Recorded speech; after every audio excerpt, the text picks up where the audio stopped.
ओ गुरुजी, हमने कहा क्या है? सारे त्योहार फीके हो गए, होली आ रही है, लगी नहीं रिया की होली जैसा है। दिवाली आती है तो लगता ही नहीं कि दिवाली जैसा है, राखी आती तो लगता ही नहीं राखी जैसा है, सारे त्योहार फीके हो गए गुरुजी। हमने कहा त्योहार फीके नहीं हुए, त्योहार का कलर फीका नहीं हुआ, त्योहार का रंग फीका नहीं हुआ है, बस त्योहार वही है, गुलाल वही है, मिठाई वही है, गुजिया पपड़िया वही है, खुरमे चकरी वही है, पपड़िया वही है, गुजिया वही है, इंसान वही है। बस बाजार में से जो रौनक समाप्त नहीं हुई है, रौनक आपके भीतर की समाप्त हो गई। आपके भीतर इतनी ईर्ष्या भराती गई, इतनी ईर्ष्या भराती गई, इतनी ईर्ष्या भराती गई कि वो ईर्ष्या के कारण, उस अहंकार के कारण, उस अहम के कारण तुम एक दूसरे से मिलना पसंद नहीं कर पाते। पहले के लोग कहते थे हमारे यहाँ जब होली होती थी इतने लोग आते थे, मिलने जाते थे, गुलाल लेकर जाते थे। आजकल तो कोई दिखता नहीं है। कारण केवल इतना सा है, तुम्हारा अहंकार, तुम्हारा ईगो, तुम्हारा अभिमान तुम्हें अपने घर से बाहर नहीं निकालता। तुम घर से बाहर नहीं निकलते अपने अहंकार के कारण, अपनी काया के कारण, अपनी अभिमतता के कारण। आप दूसरे से मिलना पसंद नहीं करते। जरा सा कोई ने कलर लगाया तुम्हें क्रोध आ गया, जरा सा किसी ने गुलाल लगाया तुम्हें गुस्सा आ गया, जरा सा कोई आया भाभी जी भैया जी करके गुलाल लगा गया, तुम न न न न न न न न न कहां जाओ? इतने वीआईपी हो गए, इतने वीआईपी हो गए, इतने वीआईपी हो गए कि अपने त्योहारों से भी दूर हो गए। मेरा निवेदन है, होली का त्योहार आ रहा है, उस फागुन के त्योहार में मेरा देवाधिदेव महादेव माता पार्वती के साथ होली खेलता है, मेरा कृष्ण कन्हैया राधा रानी के साथ होली खेलता है। आप भी अपने इष्ट मित्रों के साथ होली खेलिए और दिल से खेलिए, दिल से खेलिए, हृदय से खेलिए, भावों से खेलिए, दिल से त्योहार मनाइए।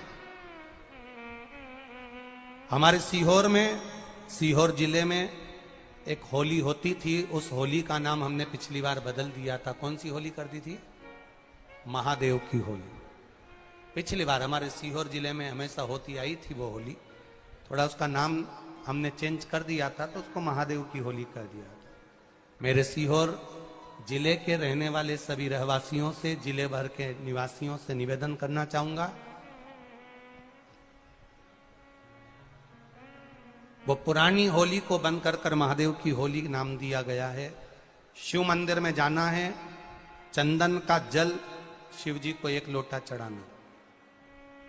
एक बात अपनी जिंदगी में उतार कर रखो, शंकर भगवान को घी का दिया भी लगाओ तो तुम्हारे घर में जो असली घी हो, थोड़ा सा भले 1 पत्ती लगाओ, भले इतनी सी बत्ती जलाओ, पर असली घी की जलाओ। शिव जी को अगर चंदन भी लगा रहे हो तो असली लगाओ।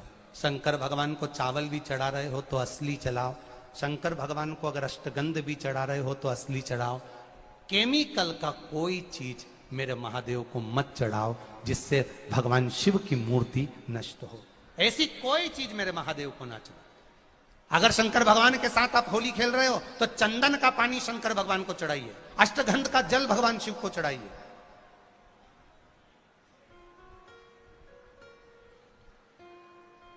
तो सीहोर में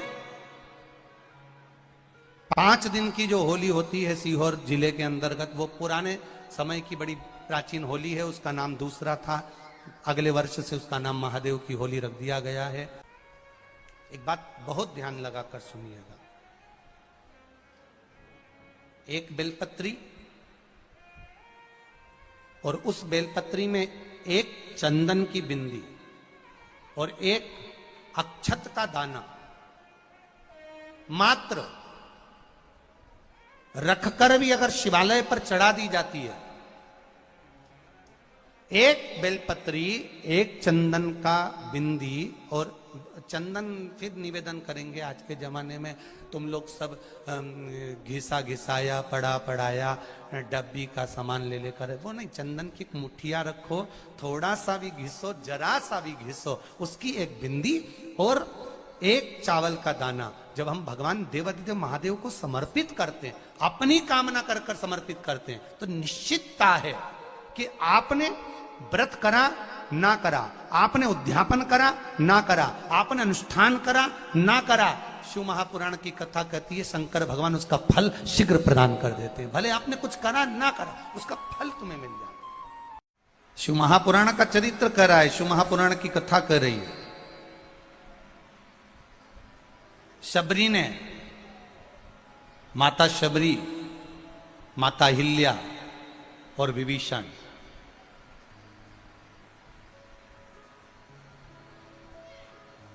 ना तो माता शबरी को मालूम था कि राम आएंगे, ना माता अहिल्या को मालूम था कि राम आएंगे, और ना विभीषण को मालूम था कि राम आएंगे।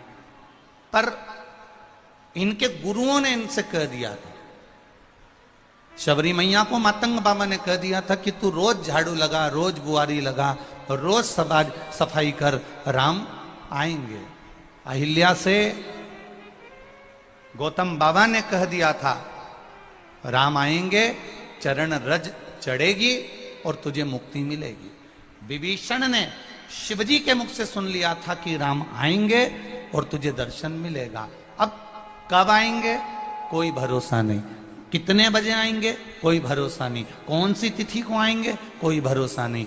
अब सबरी मैया ने भी बाट जोई, इंतजार करा, अहिल्या माता ने भी इंतजार करा, विभीषण ने भी इंतजार करा।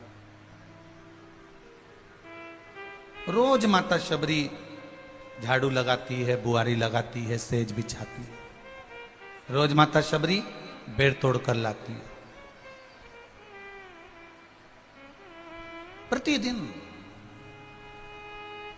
रोज शबरी बेर लाए, झाड़ू लगाए। अरे शबरी बुआरे रास्ता आएंगे राम जी, मेरा भी धन्य जीवन बनाए राम जी।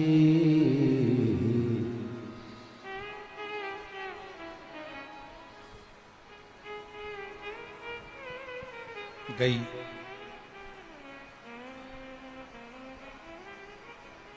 बागों से चुन चुन के शबरी बेर ला रही। अरे खट्टे हो चाहे मीठे हो, खाएंगे राम जी।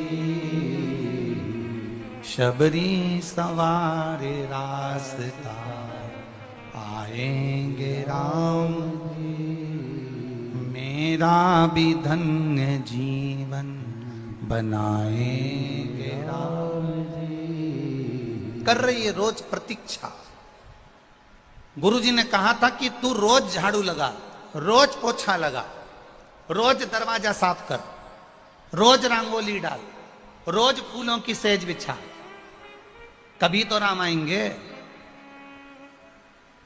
इस व्यासपीठ ने, ये शिव महापुराण ने हर बार आपको एक ही बात किया कि मंदिर में जाओ, झाड़ू लगाओ, पोछा लगाओ, एक लोटा जल चढ़ाओ। व्यासपीठ ये नहीं कर रही है कि तुम 4 महीना करना, कि 3 महीने करना, कि 5 महीने करना, कि 7 महीने करना। तुम उसके दरवाजे जाते रहो, जाते रहो। जैसे शबरी रोज बेर तोड़ के लाती थी, उसको लगता था आ जाएंगे। रोज बेर तोड़ के लाई, उसको लगा आ जाएंगे। रोज झाड़ू लगाई, आ जाएंगे। रोज सेज बिछाई, आ जाएंगे। रोज बुआरी लगाई, आ जाएंगे। रोज बेर तोड़ते तोड़ते तोड़ते तोड़ते बचपन, जवानी या देहड़ी निकल गई। तब उसकी प्रतीक्षा करते करते करते करते जब समय हो गया, तो प्रतीक्षा का एक दिन अंत जरूर होता है। जैसे प्रतीक्षा करते करते जब सबरी थक गई, तब सबरी के दरवाजे पर राम आए। तुम जिस दिन लोटा भर के जल चढ़ाते चढ़ाते चढ़ाते चढ़ाते चढ़ाते चढ़ाते तुम्हारा जीवन निकल जाए, तब समझ लेना कि शिव का दर्शन तुम्हें होगा जरूर। ये निश्चितता, ये निश्चितता।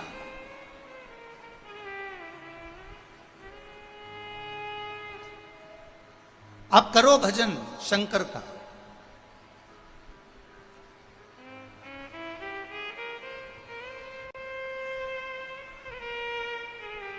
आप करो उसका स्मरण। और जब हम शिव भक्ति की ओर अग्रण्य हो जाएंगे, जब शंकर जी की भक्ति की ओर आगे बढ़ जाएंगे, शिव मिल जाएगा। शबरी मैया ने रोज बुआरी लगाई, प्रतीक्षा करते करते करते करते, इंतजार करते करते समय बीत गया, राम जरूर आए। अहिल्या माता ने पत्थर के रूप में पड़ी रही, इंतजार करती रही, प्रतीक्षा करती रही, राम के चरण की रज जरूर मिल गई। और विभीषण इंतजार करता रहा, राम आएंगे। शिवजी के मुख से सुना है राम आएंगे, और विभीषण के दरवाजे पर राम पहुंचे। अर्थात शिव महापुराण की कथा कहती है, आपने अगर कोई नियम बनाया है, आपने अगर कोई नियम धारण करा है कि मैं रोज मंदिर जाऊंगी, तो तुम्हारे नियम को एक ना एक दिन पूरा करने के लिए, समापन करने के लिए, उस नियम का उद्यापन करने के लिए मेरा महादेव जरूर तुम्हारे सम्मुख में आकर खड़ा होगा। ये निश्चित था। आप करो, आप बनाओ नहीं। एक पत्र आया है, देखिए।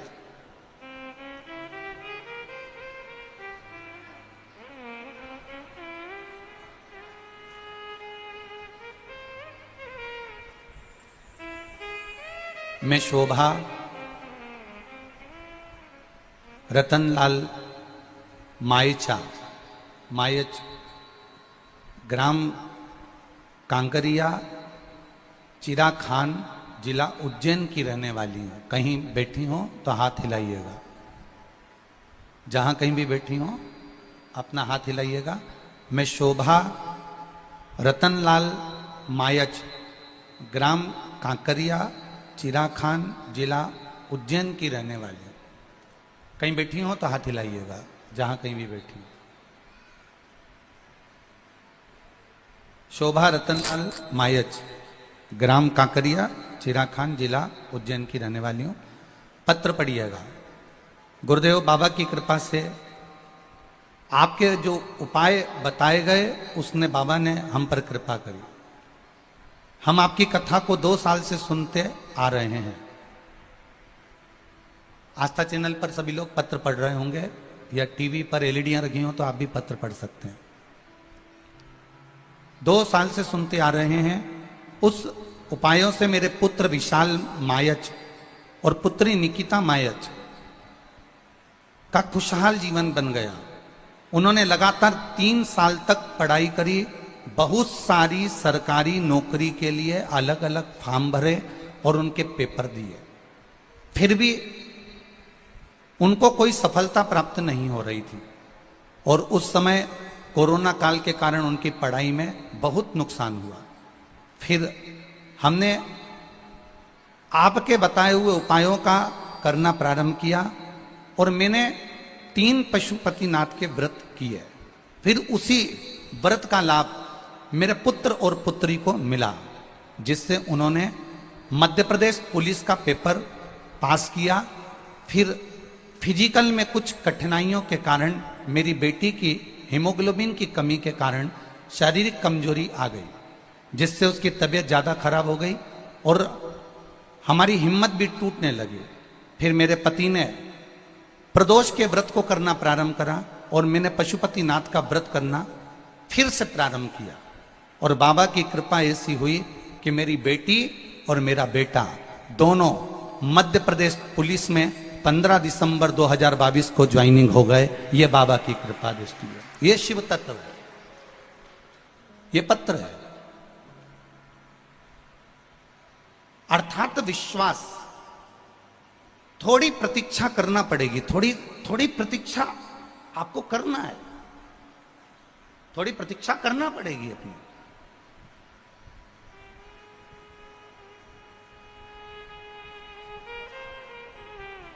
आज के लोग क्या चाहते हैं कि बस हमने 1 लोटा पानी चढ़ाया और बाबा हमारी सुन ले।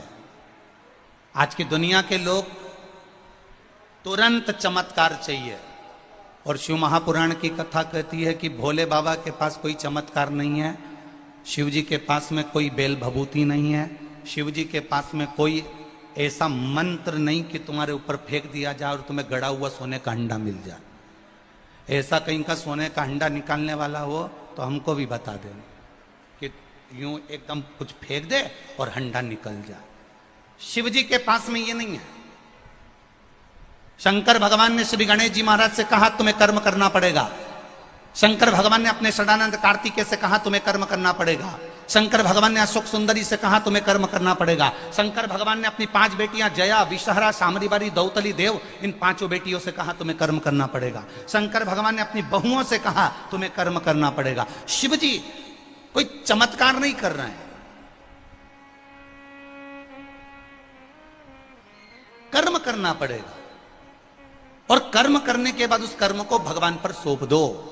कर्म करने के बाद उसे देवादिदेव महादेव को दे दो, उसका फल अपने आप मिल जाएगा। आज के दुनिया के लोगों को तुरंत फल चाहिए, तुरंत। और तुरंत फल के चक्कर में दुनिया के लोग ना जाने कहां कहां भटक जाते हैं, ना जाने किस किस के चक्कर में पड़ जाते हैं कि तुरंत फल चाहिए। कोई ऐसा मिल जाए जो हमको करोड़पति बना दे, कोई हमको ऐसा मिल जाए जो हमको धनपति बना दे, कोई हमको ऐसा मिल जाए जो हमको वैभवपति बना दे। और वो धनपति की जगह तुमको इतना लूटता रहेगा, इतना लूटता रहेगा कि एक दिन तुमको रोडपति बना देगा। शिव महापुराण की कथा कहती है किसी चमत्कार के चक्कर में नहीं,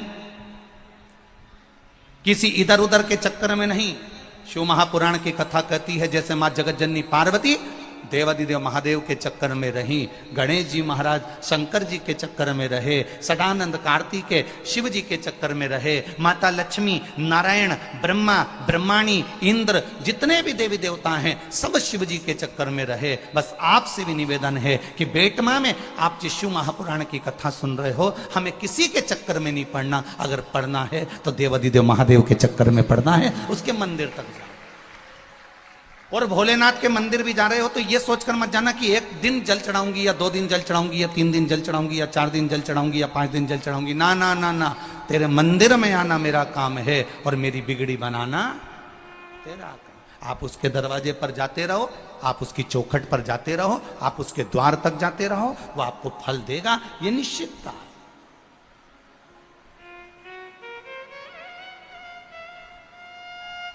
मैंने तेरे ही भरोसे, मैंने तेरे ही भरोसे, हवा बिच उड़ती जावांगी, बाबा डोर तो छड़ी कटड़ी जावांगी। आप उसके भरोसे पर रहो। एक पत्र में एक भाई ने अपनी बहन का पत्र लिखा है, देखिए।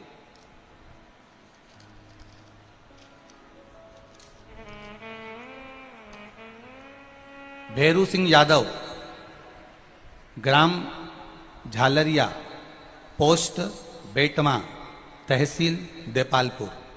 कहीं बैठे हो तो हाथ हिलाइएगा। आप ही हैं? दोनों हाथ हिला दो एक बार। श्री शिवाय नमस्तुभ्यं। मैं भैरू सिंह यादव, ग्राम झालरिया, पोस्ट बेटमा, तहसील देपालपुर, जिला इंदौर, मध्य प्रदेश। मेरी बहन कृष्णाबाई, पति स्वर्गीय मनोहर सिंह यादव, ग्राम अटावदा, तहसील देपालपुर, बेटमा से मात्र 12 किलोमीटर दूर। बहन को बच्चे नहीं हैं, पति भी नहीं है। मेरी बहन के पेट में कैंसर की गठान थी। डॉक्टर ने ऑपरेशन किया जिसे 3 वर्ष हो गए। बीच में तबीयत फिर खराब हुई, अहमदाबाद भी ले गए। वहां डॉक्टर ने जवाब दे दिया कि यह कुछ महीने की मेहमान है।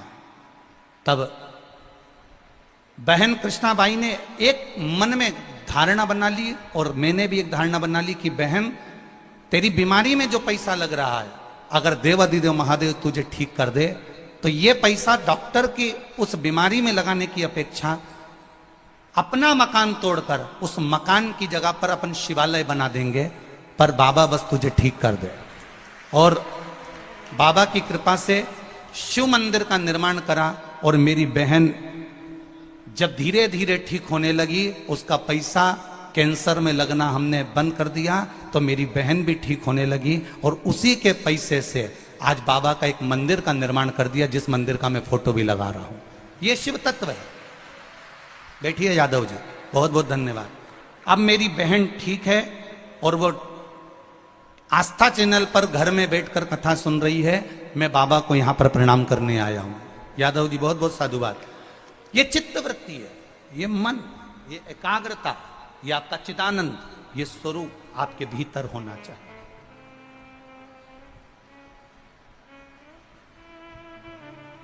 ये जितने लोग कथा को श्रवण करने के लिए आए हो, सियोर वाला महाराज आपको कुछ नहीं देगा और ना हमारी सामर्थ्यता है कि हम आपको कुछ दे दें, पर इतना याद जरूर रखना कि पंडाल में तुम जितने कदम चलकर कथा के इस पंडाल के अंदर आकर बैठे हो, जितने लोग आस्था चैनल पर और फेसबुक यूट्यूब पर कथा सुन रहे हो, जितने यहां बैठकर कथा सुन रहे हो, ये विश्वास रखना कि मेरा देव अधिदेव महादेव तुम्हारी झोली खाली नहीं रखेगा, वो भरकर जरूर भेजेगा, निश्चितता।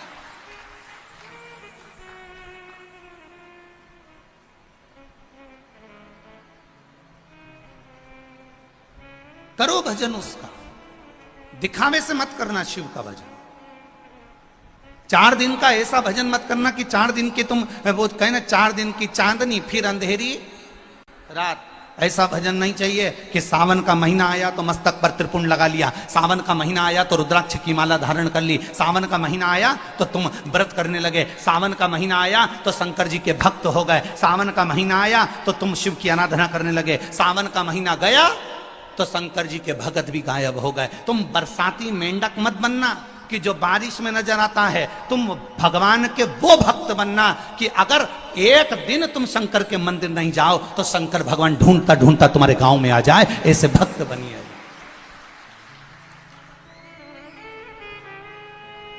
शिव के वो भक्त बनो, वो ढूंढता ढूंढता तुम्हारे दरवाजे पर पहुंचे।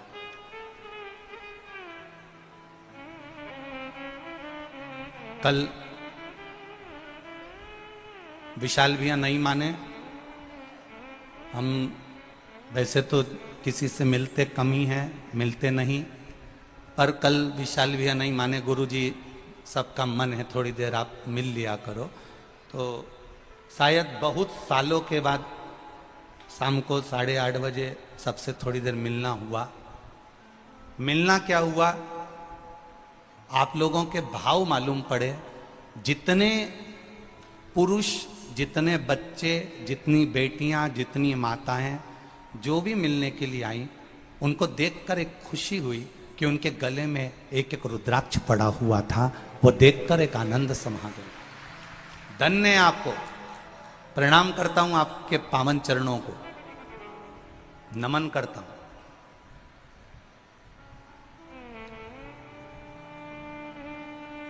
बिना तुलसी के मेरा नारायण, बिना तुलसी के मेरा कृष्ण, बिना तुलसी के मेरा राम, बिना तुलसी के मेरे राम जी महाराज, मेरे भगवान कृष्ण, मेरे नारायण बिना तुलसी के भोजन ग्रहण नहीं करते। उसी तरह बिना तुलसी की माला के और बिना रुद्राक्ष की माला के मेरे महादेव स्वीकार नहीं करते। ये निश्चितता। बिना तुलसी के भोजन के भगवान भोजन नहीं खाता। तुलसी का दल अगर थाली में नहीं है, भगवान उस भोजन को ग्रहण नहीं करेगा। उसी तरह जिस वैष्णव के गले में तुलसी की माला नहीं, उसे नारायण स्वीकार नहीं करता, और जिसके गले में रुद्राक्ष का एक मन का नहीं, उसे महादेव स्वीकार नहीं करता। उसके गले में एक रुद्राक्ष अगर विराजमान है, उसके गले में अगर एक रुद्राक्ष भी विराजमान है, तो ये समझ लेना कि तुम अकेले नहीं हो, तुम्हारे साथ में काल अधिपति महाकाल तुम्हारे कंठ में बैठकर सारी दुनिया का आनंद पा रहा है। तुम्हारे कंठ में विराजमान होकर वो सुख प्रदान कर रहा है, वो आनंदता दे रहा है।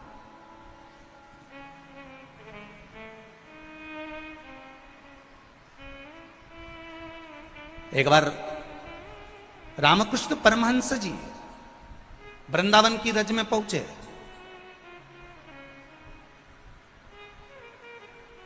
रामकृष्ण परमहंस जी वृंदावन की रज में पहुंच रहे हैं। भारत की भूमि का पहला संत, भारत की भूमि के पहले संत रामकृष्ण परमहंस, जो मथुरा के रेलवे स्टेशन पर उतरे तो पांव से नहीं उतरे, सिर से उतरे।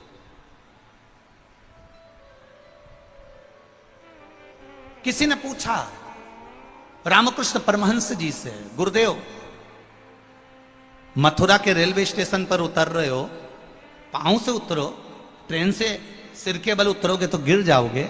रामकृष्ण परमहंस जी कहते हैं जिस मथुरा और वृंदावन की रज में मेरे भगवान कृष्ण ने अपना चरण रखा है, उस मथुरा वृंदावन की रज में मैं अपना चरण नहीं अपना सिर रखना चाहता हूं, इसलिए सिर के बल उतरे।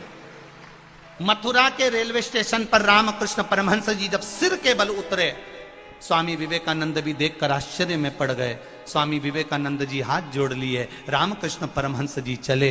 चलने के बाद जैसे ही यमुना जी के घाट पर रामकृष्ण परमहंस जी पहुंचे, सारे जितने भी रामकृष्ण परमहंस जी के जितने शिष्य थे वो सारे के सारे खड़े हो गए। खड़े होकर उन्होंने एक विनती करी, रामकृष्ण परमहंस जी से एक विनती करी, गुरुदेव गुरुदेव। गुरुजी बोले बोलो क्या बात है? हमें इतनी सी बात मालूम करना है गुरुजी। कौन सी बात? भगवान कृष्ण की बंसी में ऐसा क्या था कि आधी रात को भगवान कृष्ण बंसी बजाते थे और गोपियां सुध भूल जाती थीं, गोपियां अपना परिवार छोड़ देती थीं, गोपियां अपना घर छोड़ देती थी, गोपियां अपना कुटुंब छोड़ देती थीं और आधी रात को भगवान कृष्ण की बंसी की धुन पर दौड़कर आ जाती थी। आखिर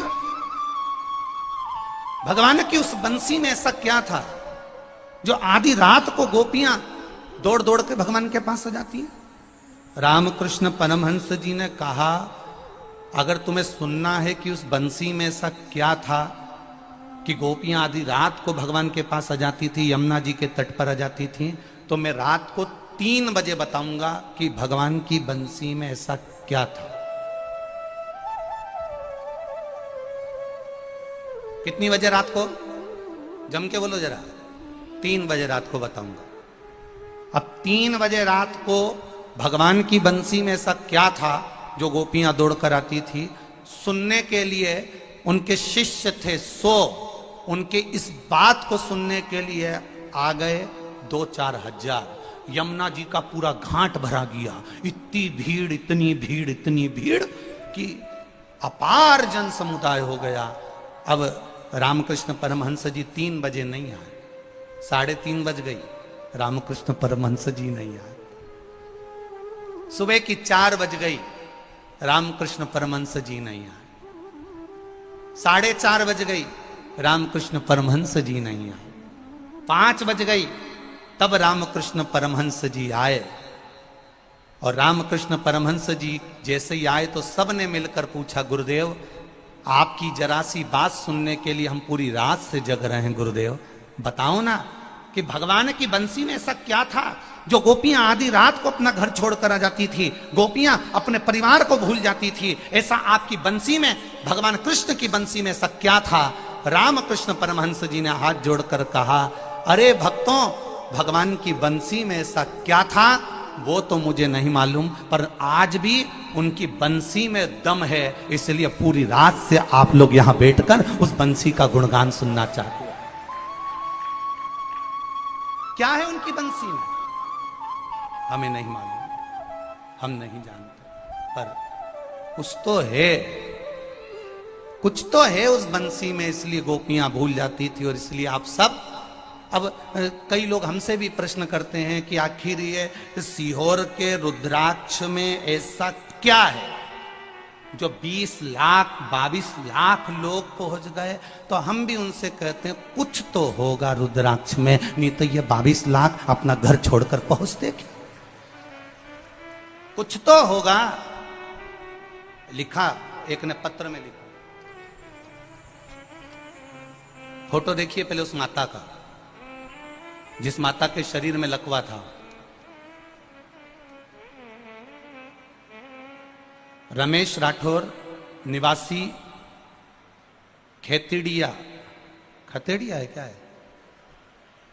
है?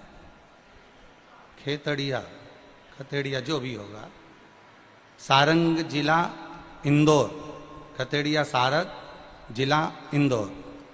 पत्र में उन्होंने अपनी धर्मपत्नी का फोटो लगाया है जिसको लकवा लगा। मेरी धर्मपत्नी जानाबाई को लकवे की बीमारी हो गई थी, वह मरने की कतार में मेरी धर्मपत्नी पहुंच गई थी। डॉक्टरों ने मेरी पत्नी को घर ले जाने को बोल दिया था क्योंकि शरीर काम करना बंद करा। मैंने सन 2020 से उसका इलाज डॉक्टरों से कराया, परंतु अच्छी नहीं हुई। उसके बाद पत्र जरूर पढ़ना आप लोग जो टीवी पर चल रहा होगा।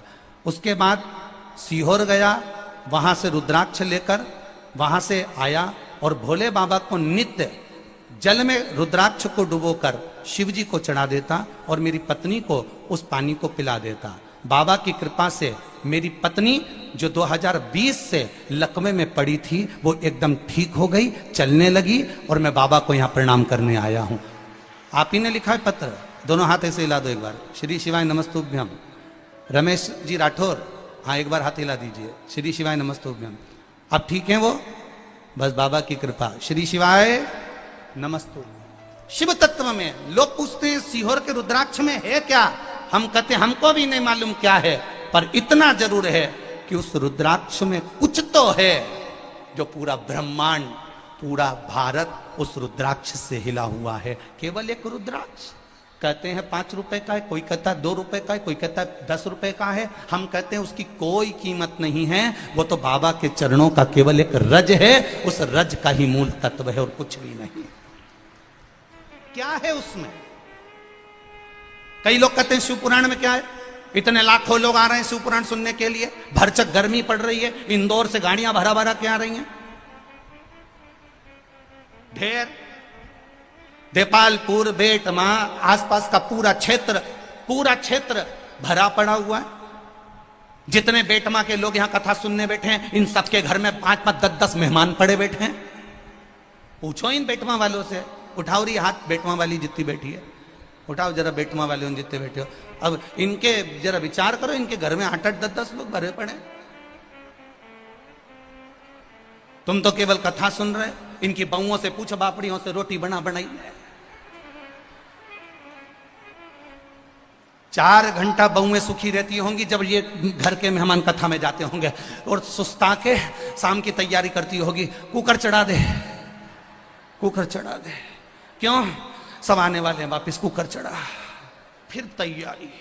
और मालूम पड़े शनिवार रविवार बीच में पड़ी गया तो 10-20 हो रही निटपकी गया और पड़ जाता। अब किसी ने उन बहुओं से पूछा, बेटा कथा में नहीं गई? अब बहू भी बेचारी सिर पे पल्लू लग के बोली,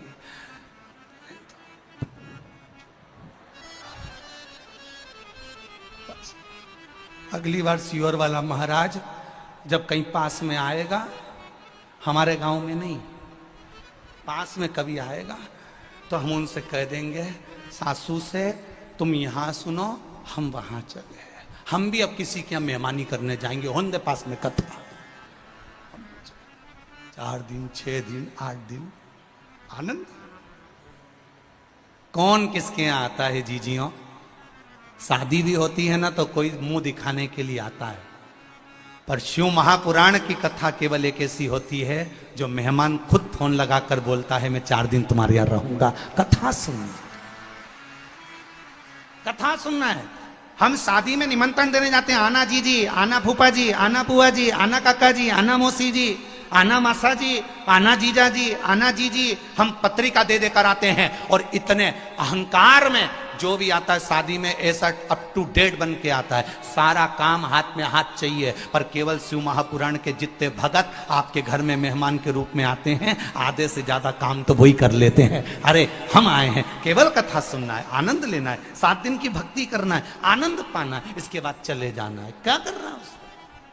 क्या है शिव पुराण में? इस शिव महापुराण की कथा में है क्या? जो टीवी के सामने सुनते हैं तो कार्य हो जाता है, मोबाइल पर सुनते हैं तो कार्य हो जाता है, पंडाल में बैठकर सुनते हैं तो कार्य हो जाता है, शिवालय में जाके 1 लोटा जल चढ़ाते हैं तो कार्य हो जाता है, एक बेलपत्री शिव को चढ़ी हुई खाते हैं तो बीपी शुगर लेवल पर आ जाता है। आखिर इस पुराण में है क्या? ये तो हमको भी नहीं मालूम कि पुराण में है क्या, पर इतना जरूर जानते हैं जिसने विश्वास महादेव पर कर लिया, रामचरितमानस में लिखा है, शंकर विश्वास रूपिणो, शिव पर जिसने विश्वास कर लिया उसको महादेव मिल गया, उसका कार्य सफल हो गया। शिव के मिलने से, शिव के प्राप्त करने से। किसी के यहाँ 19 साल में, किसी के यहाँ 15 साल में, किसी के यहाँ 8 साल में, किसी के 10 साल में, किसी के यहाँ 20 साल में संतान हो रही, किसी के 5 साल में, 6 साल में। और आप भी बेटमा के रहने वाले हो, आप भी जिस जिस गांव से आए उस गांव में देखना, आपको सूचना मिली होगी। किसी ने कहा होगा मैंने पशुपति व्रत करा था, मुझे ये हुआ, मैंने पशुपति व्रत करा, मेरे को ये आनंद हुआ। क्या है ऐसा पशुपति व्रत? क्या सुख पाया? आनंद की एक लहर था, आनंद का एक सुख परमात्मा की शरणागति में है, उसके विश्वास, थोड़ी प्रतीक्षा में। शबरी अम्बा ने प्रतीक्षा करी, राम सामने आ गए। विभीषण ने प्रतीक्षा करी, राम सामने आ गए। माता अहिल्या ने प्रतीक्षा करी, राम सामने आ गए। आपसे भी निवेदन है, थोड़ी एकदम जल्दीबाजी मत करना कि मैंने अभी लोटा भर के जल चढ़ाया तो भगवान मेरी सुन लेगा, मैंने अब भी जल चढ़ाया तो भगवान मेरी सुन लेगा। ना ना ना, थोड़ी प्रतीक्षा करना, उसके दरवाजे तक जाते रहना, उसकी कथा सुनते रहना। जब जब टीवी पर मिले तुरंत रिमोट से ढूंढना और सुनने का प्रयास करना। थोड़ा सा चित्त उसमें लगा कर रखना, रमा कर रखना, डूबे रहना, उसके अंतर्गत वो अपने आप आनंद की अनुभूति करा देगा अपने आप।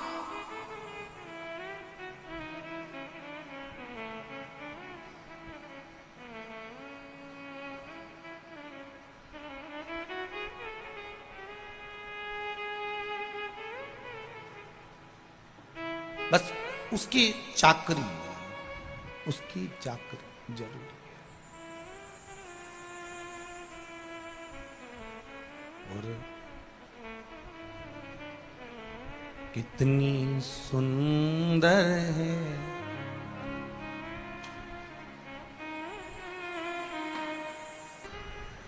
कई लोग ऐसे होते हैं, मंदिर में प्रसाद बांट रहे हैं, प्रसाद भी मंदिर का, चिरौंजी भी मंदिर की, खोपरा शक्कर भी मंदिर का, सामान भी मंदिर का, उसके बाद भी दानदाता ने दान दिया, मंदिर में प्रसाद दिया, और बांटने वाला भी जब भी बांटने खड़ा होता है तो ये विचार कर कर बांटता है, इतना सारा क्यों दूं तुझको, चल ये लेकर जा। अपना आया तो थोड़ा ज्यादा दे दिया और पराया आया तो थोड़ा कम दे दिया। यहां शिव महापुराण की कथा कर रही है। जब दानवीरों में गणना हुई राजा कर्ण की दानवीरों में गणना होने का कारण केवल इतना सा था कि राजा कर्ण जब भी दान करता था ये सोचकर दान नहीं करता था कि ये मेरा है। राजा कर्ण दान करता था तो ये सोचकर करता था कि वो पूर्वजों ने दिया है और परमात्मा ने दिया है, तो मैं दान क्यों ना करूं, ये सोचकर दान करता था।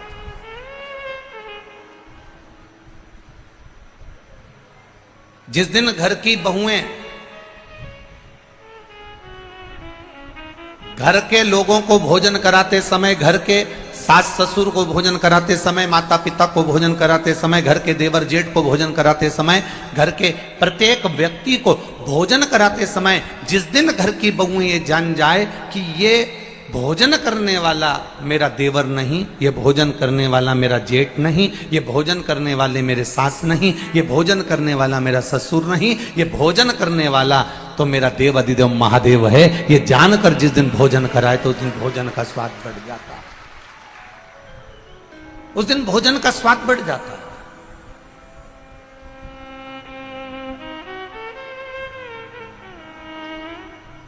जरा विचार करिए, पहले के नियम को जरा उठाकर देखिएगा, थोड़े से पहले के नियम को उठाइए। माताओं की एक थोड़ा सा अन्न घर में आता है, उसके भी हिस्से कर दिए जाते हैं, अन्न के हिस्से। एक अन्न कटोरी भर के चिड़िया को चले जाता है, एक अन्न का भाग चींटी को चले जाता है, एक अन्न का भाग मछली को चले जाता है, एक अन्न का भाग हमारे काम आता है, एक अन्न का भाग किसी अतिथि के काम आता है, एक अन्न का भाग किसी को दान के काम आता है। पर आज लोगों की जो सोच है, आज लोगों का जो विचार है, आज लोगों की जो दृष्टि है, वो विचित्र हो गई।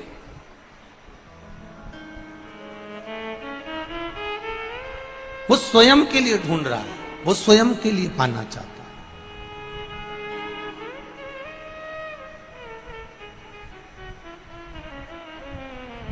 भजन करने वाले कम मिलेंगे। हम तो दूसरे की क्या कहें, हम अपनी भी बात करें। अगर आज के जमाने के नए नवयुवक ब्राह्मणों के बच्चों से कहा जाए कि तुम गुरुकुल जाओ, विद्या अध्ययन करो, वेद पुराण शास्त्र पढ़ो, जाओ यज्ञोपवीत धारण करो, मस्तक पर चोटी धारण करो, माथे पर तिलक लगाओ, जाओ गुरु के दरवाजे पर जाओ और थोड़ी विद्या अध्ययन करो, तो आज के जमाने के नवयुवक बच्चे कहते हैं पिताजी कि हम कर लें, मना नहीं है। काका जी हम कर लें, मना नहीं है। पर दिक्कत केवल इतनी सी है, दिक्कत केवल एक बात की है। ये नवयुवक बच्चे संस्कृत पढ़ने को तैयार हैं, ये नवयुवक बच्चे पूजन करने को तैयार हैं, ये नवयुवक बच्चे मंदिर में सेवा करने को तैयार हैं, ये नवयुवक बच्चे भगवान का गुणगान करने को तैयार हैं। पर कारण केवल एक पड़ता है कि ये नवयुवक बच्चे जब सत्कर्म की ओर, धर्म की ओर अग्रण्य होते हैं तो कुछ लोग अपने ही ऐसे होते हैं जो इन बच्चों को, सत्कर्म करने वाले बच्चों को बार बार टॉर्चर करते हैं, हंसते हैं, उपहास करते हैं, जिसके कारण ये बच्चे उस सत्कर्म की लाइन को ना पकड़कर कहीं गलत लाइन की ओर चले जाते हैं। फिर हमको दुख होता है कि ये क्यों हो गया, किस कारण हो गया, कारण क्या बन गया, फिर हमको दुख होता है।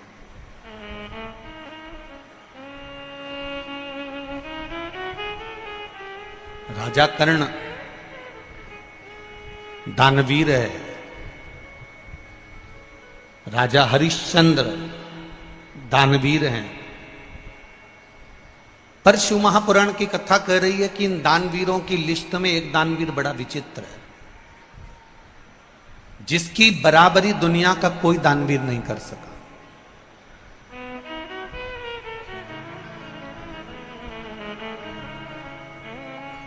दानवीरों में भी दानवीर, जिसकी बराबरी दुनिया का कोई व्यक्ति आज तक नहीं कर पाया। दानवीरों में कितने बड़े बड़े दानवीर हो गए, कर्ण जैसे दानवीर हो गए, स्वयं हरिश्चंद्र जैसे हो गए, स्वयं दशरथ जी जैसे हो गए, जनक जी जैसे हो गए, ना जाने कितने कितने बड़े बड़े दानवीर हो गए। पर उन दानवीरों में एक दानवीर ऐसा है जिसकी गणना आज तक दुनिया के लोग नहीं कर पाए, आज तक किसी ने नहीं करी, और वो थे दधीचि ऋषि। केवल एक, क्या नाम है उनका, जम के बोलो जरा, दधीचि ऋषि। दानवीरों में केवल एक दानवीर इतने प्रबल थे, दधीचि ऋषि। दुनिया के लोगों ने जो दान दिया दिया, दुनिया के लोगों ने जो धन दिया दिया, दुनिया के लोगों ने जो वस्त्र दिया दिया, दुनिया के लोगों ने जो आभूषण दिया दिया, पर दधीचि ऋषि एक ऐसे दानवीर थे जिनके सामने सारे देवता आकर खड़े हुए हैं और जो हाथ जोड़कर कह रहे हैं कि वत्रासुर का अंत करना है और आपके शरीर की हड्डियां चाहिए, शरीर की अस्थियां चाहिए।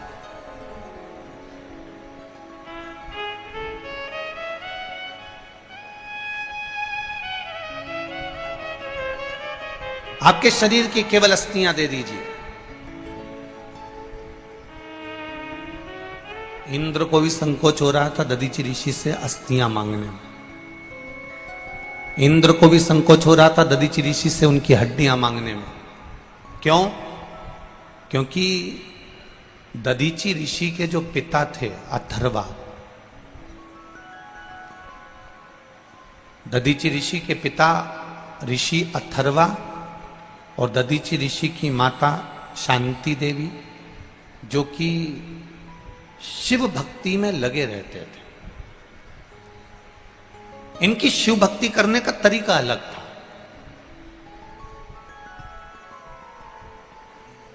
इनकी शिव भक्ति का तरीका बिल्कुल अलग। क्या तरीका था ऋषि अथर्व की शिव भक्ति का? जहां पर बेलपत्री का पौधा मिलता था जहां बेलपत्री का वृक्ष मिलता था, उस बेलपत्री के वृक्ष के पास मिट्टी की क्यारी बनाते थे।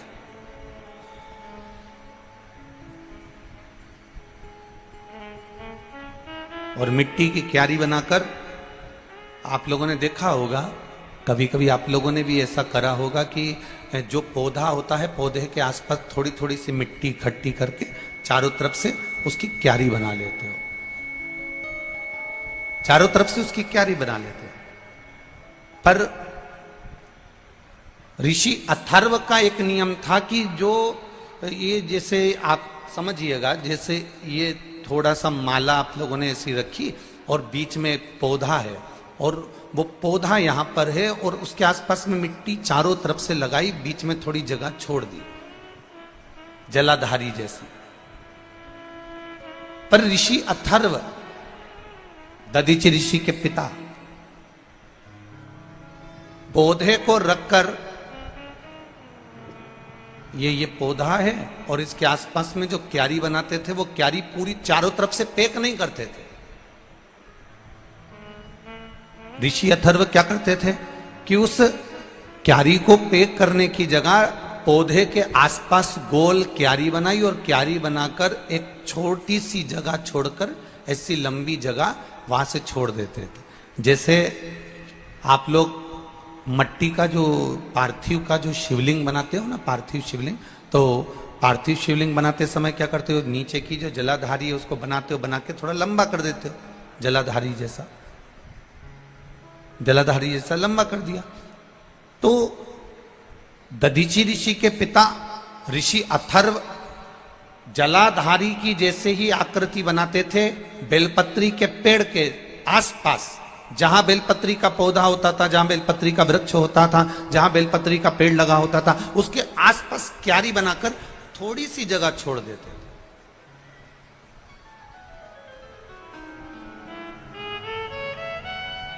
और वो थोड़ी सी जगह छोड़कर ऋषि अथर्व उसी को, बेलपत्री के पौधे को ही शंकर और पार्वती मानकर बेलपत्री के पौधे की ही अर्चना करते थे, उन्हीं का भजन करते, उन्हीं का स्मरण करते थे, उन्हीं का। अभी परसों की कथा में आप लोगों से कहा था, स्मरण होगा आप लोगों को, कि बन सके जिंदगी में तो एक बेलपत्री के पौधे को बड़ा करो, उसको लगाओ, उसकी पूजन करो। अब इसको आप समझ लेना जरा, दधीचि ऋषि के पिता ऋषि अथर्व की कथा को थोड़ा सा ध्यान में उतारिएगा। और जिसने अपनी जिंदगी में एक बार अगर ऋषि अथर्व की कथा को समझ लिया, समझ लो उसको शिव भक्ति का एक आनंद सुख प्राप्त।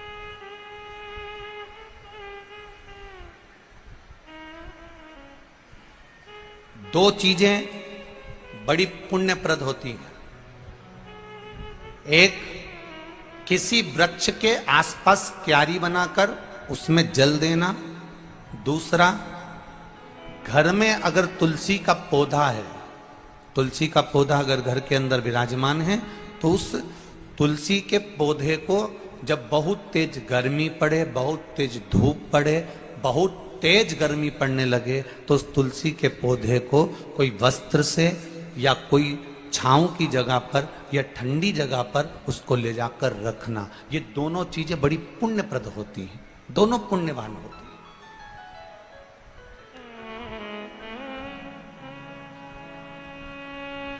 दोनों पुण्यता है।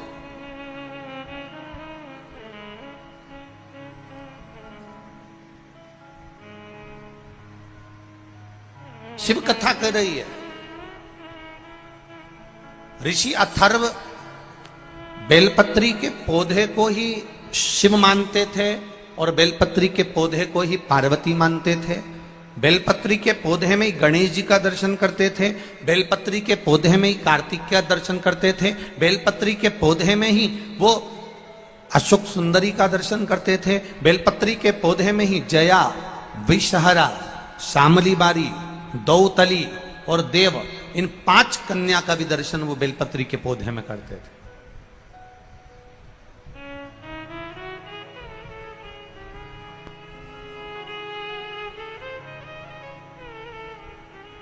जिस बेलपत्री के पौधे में, जिस बेलपत्री की पत्ती में कीड़े द्वारा छेद कर दिया जाता था, कीड़े द्वारा छेद कर दिया जाता था, उस बेलपत्री के पौधे के पास में ऋषि अथर्व सुंदर क्यारी बनाकर उसकी पूजन करना प्रारंभ कर देते। और इतनी पूजन ऋषि अथर्व करते थे, इतनी पूजन करते थे, इतनी आराधना करते थे कि उस बेलपत्री के पौधे में जितने कीड़े लगे हुए थे वो भी भगवान की भक्ति में डूब जाते थे, और कीड़े उस बेलपत्री के वृक्ष को छोड़कर दूसरे वृक्ष की ओर चले जाते थे। इतना भक्ति का बल बढ़ जाता था।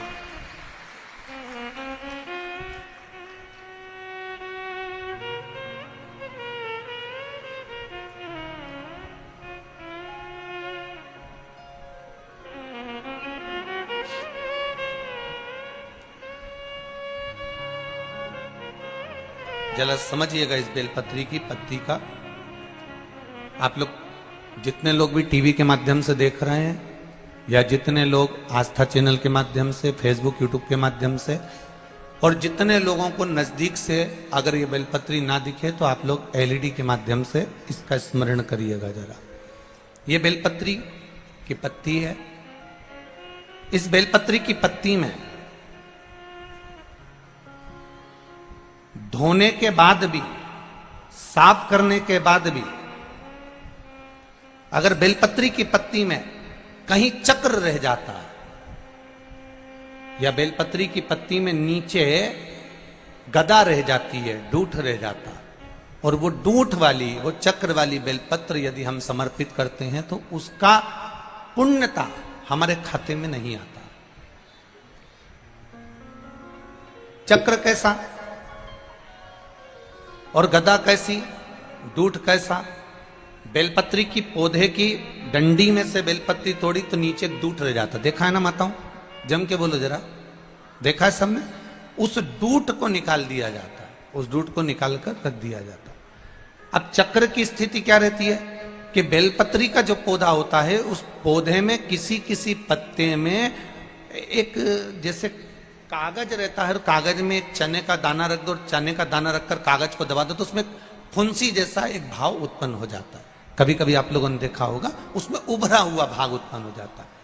जिस बेलपत्री के पत्ते में, जिस बेलपत्री के पत्ते में कहीं उभरा हुआ सा भाग अगर नजर आता है, जैसे दाने जैसा अगर नजर आता है, या बेलपत्री का पत्ता नीचे से एक बिंदु जैसा उचक कर सामने आ जाता है, तो वो चक्र माना जाता है। वो बेलपत्री शिव को समर्पित नहीं करी जाती। और यहां तक शिव महापुराण की कथा कर रही है, अगर आपके पास में नूतन कोई बेलपत्र नहीं है, आप किसी जगह से बेलपत्र लेकर नहीं आए हो, बेलपत्र आपकी थाली में नहीं है, पूजन की थाली में नहीं है, शिव महापुराण यहां तक कहती है कि शंकर भगवान पर चढ़ी हुई बेलपत्र उठाओ, उसको धो, और वापिस उसको हाथ में लेकर देवाधिदेव महादेव से अपने हृदय की बात कहकर वो बेलपत्र वापिस शिव जी को समर्पित कर दो। शिव उसको स्वीकार कर ले, शंकर उसको स्वीकार कर ले। शंभु शरणे मांगू घड़ी दुख काटो, दया करी न दर्शन आपो। विनय निवेदन करें। ऋषि अथर्व, दधीचि ऋषि के पिता, शिव जी की आराधना करने के लिए बेलपत्री के पौधे के पास में मिट्टी की क्यारी बनाते हैं, और उसके सामने थोड़ी सी जलाधारी बनाते हैं। बेलपत्री के पौधे की पूजन में लगे रहते हैं, उसकी आराधना में लगे रहते हैं, उसकी सेवा में लगे रहते हैं। और सेवा करते करते करते करते करते करते एक बार उनकी धर्म पत्नी शांति देवी ने उनसे प्रश्न किया।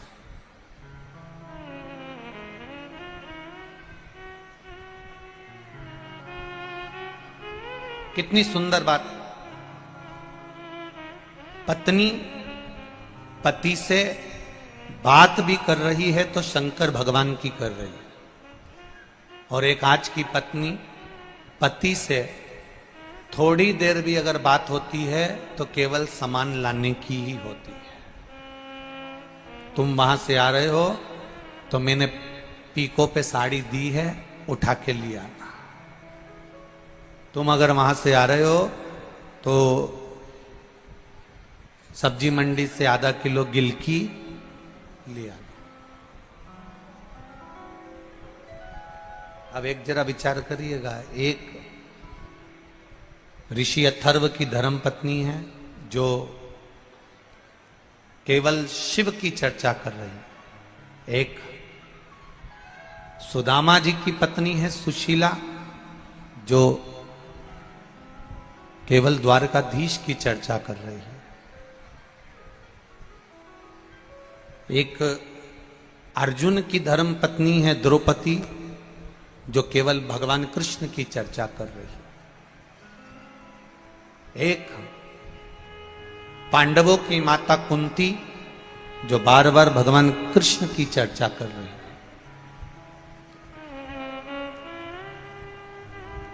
संपूर्ण विश्व में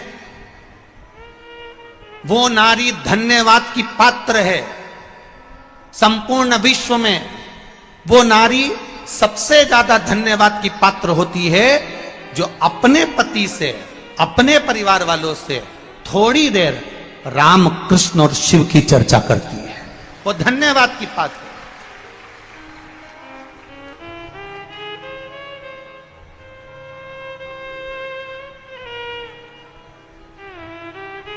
और मेरा विश्वास कहता है, बेटमा में ये लाखों की संख्या में जो भक्त आए हैं, आप लोग लाखों की संख्या में यहां पहुंचे हो, तो ये मेरा विश्वास कहता है कि जितने लोग ये देपालपुर, बेटमा, इंदौर क्षेत्र के हैं, ये मेरा विश्वास कहता है प्रत्येक घर में चाहे बहू हो, सास हो, ननंद हो, बेटी हो, दामाद हो, जो भी घर में होगा, मेरा विश्वास कहता है कि आपके घर में प्रतिदिन भले एक बार बात निकले पर शंकर भगवान की बात जरूर निकलती है। ये निश्चितता, ये मेरा विश्वास कहता है, ये मेरा भरोसा कहता है, ये मेरी दृढ़ता कहता है। बोलो री जी सही है कि गलत है? आप रोज दिन भर बात मत करो पर एक मिनट, एक क्षण, एक पल, एक घड़ी बात जरूर निकलती है।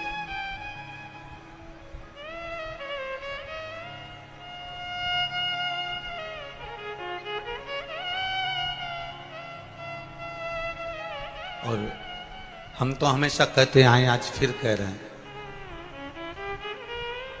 जितनी भी माताएं कथा सुनने के लिए आए, जितनी भी माताएं कथा श्रवण करने के लिए आए, उनसे निवेदन है कि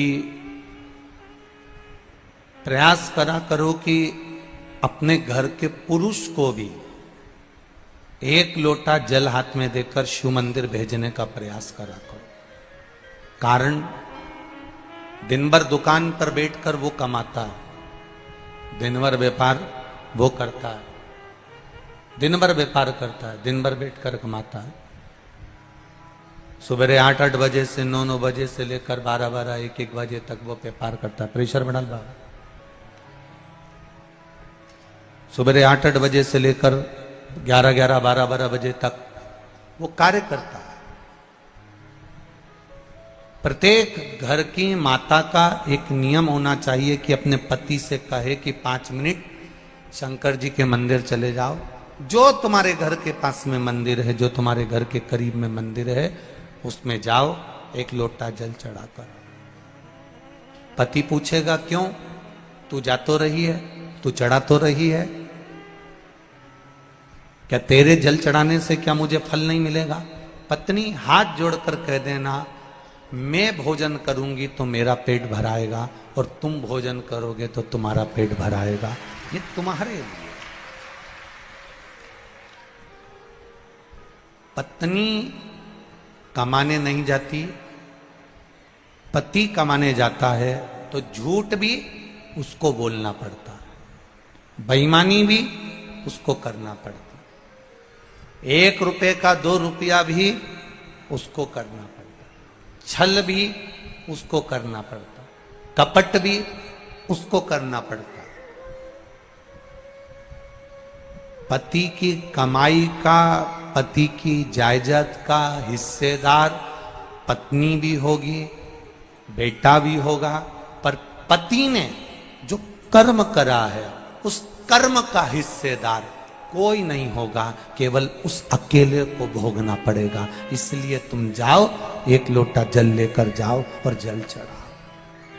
बहुत विडंबनाओं से भरा हुआ यह मानव का देह और मानव का शरीर है, बहुत विडंबनाओं से भरा हुआ है। मानव का देह, मानव का शरीर बड़ी विडंबनाओं से भरा हुआ है। आज के जमाने में भजन करने वाले कम मिलेंगे, नाम जाप करने वाले कम मिलेंगे, स्मरण करने वाले कम मिलेंगे, कीर्तन करने वाले कम मिलेंगे, भगवान की सेवा करने वाले कम मिलेंगे, दिखावा करने वाले ज्यादा मिलेंगे। अब तुम उसको भी जाने दो। अभी अभी तुम देखो कि इतनी गेहूं की फसल चल रही है, कितनी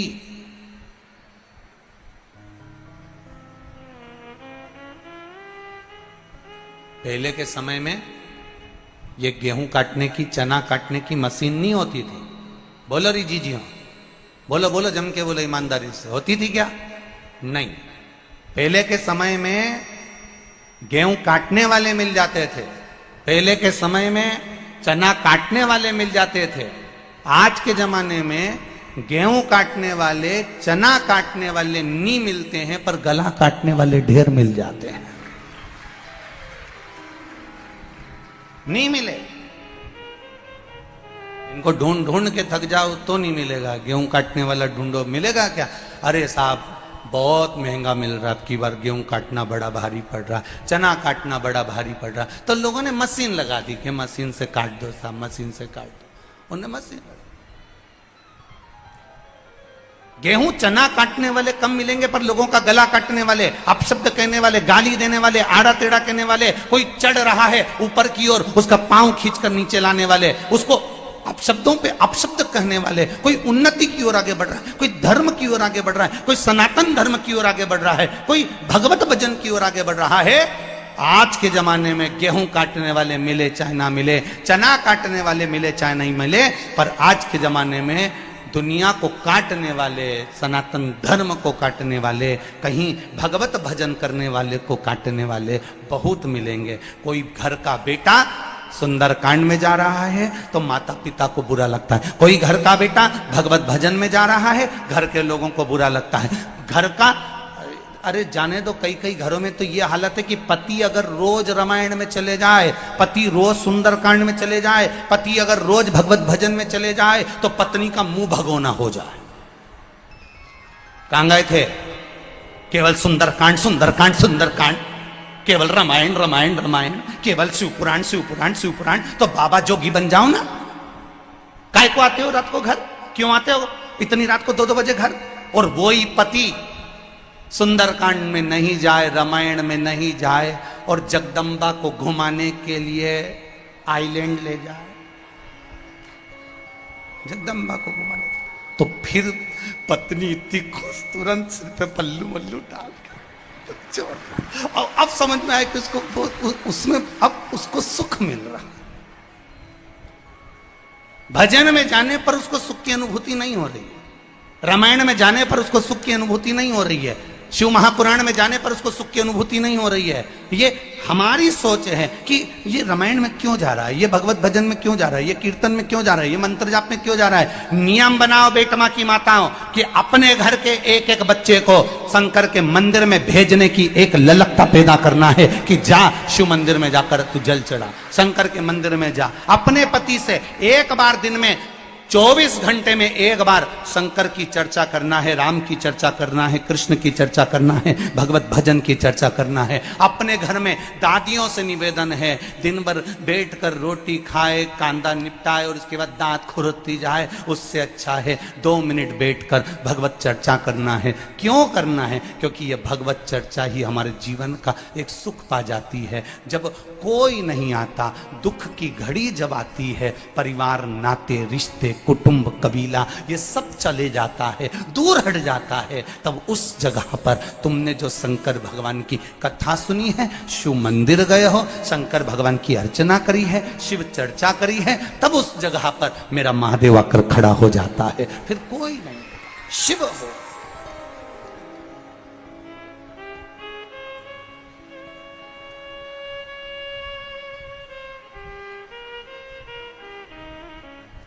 केवल शिव, उसके सिवाय कोई नहीं। और अंत समय प्रभु वचन दिया तो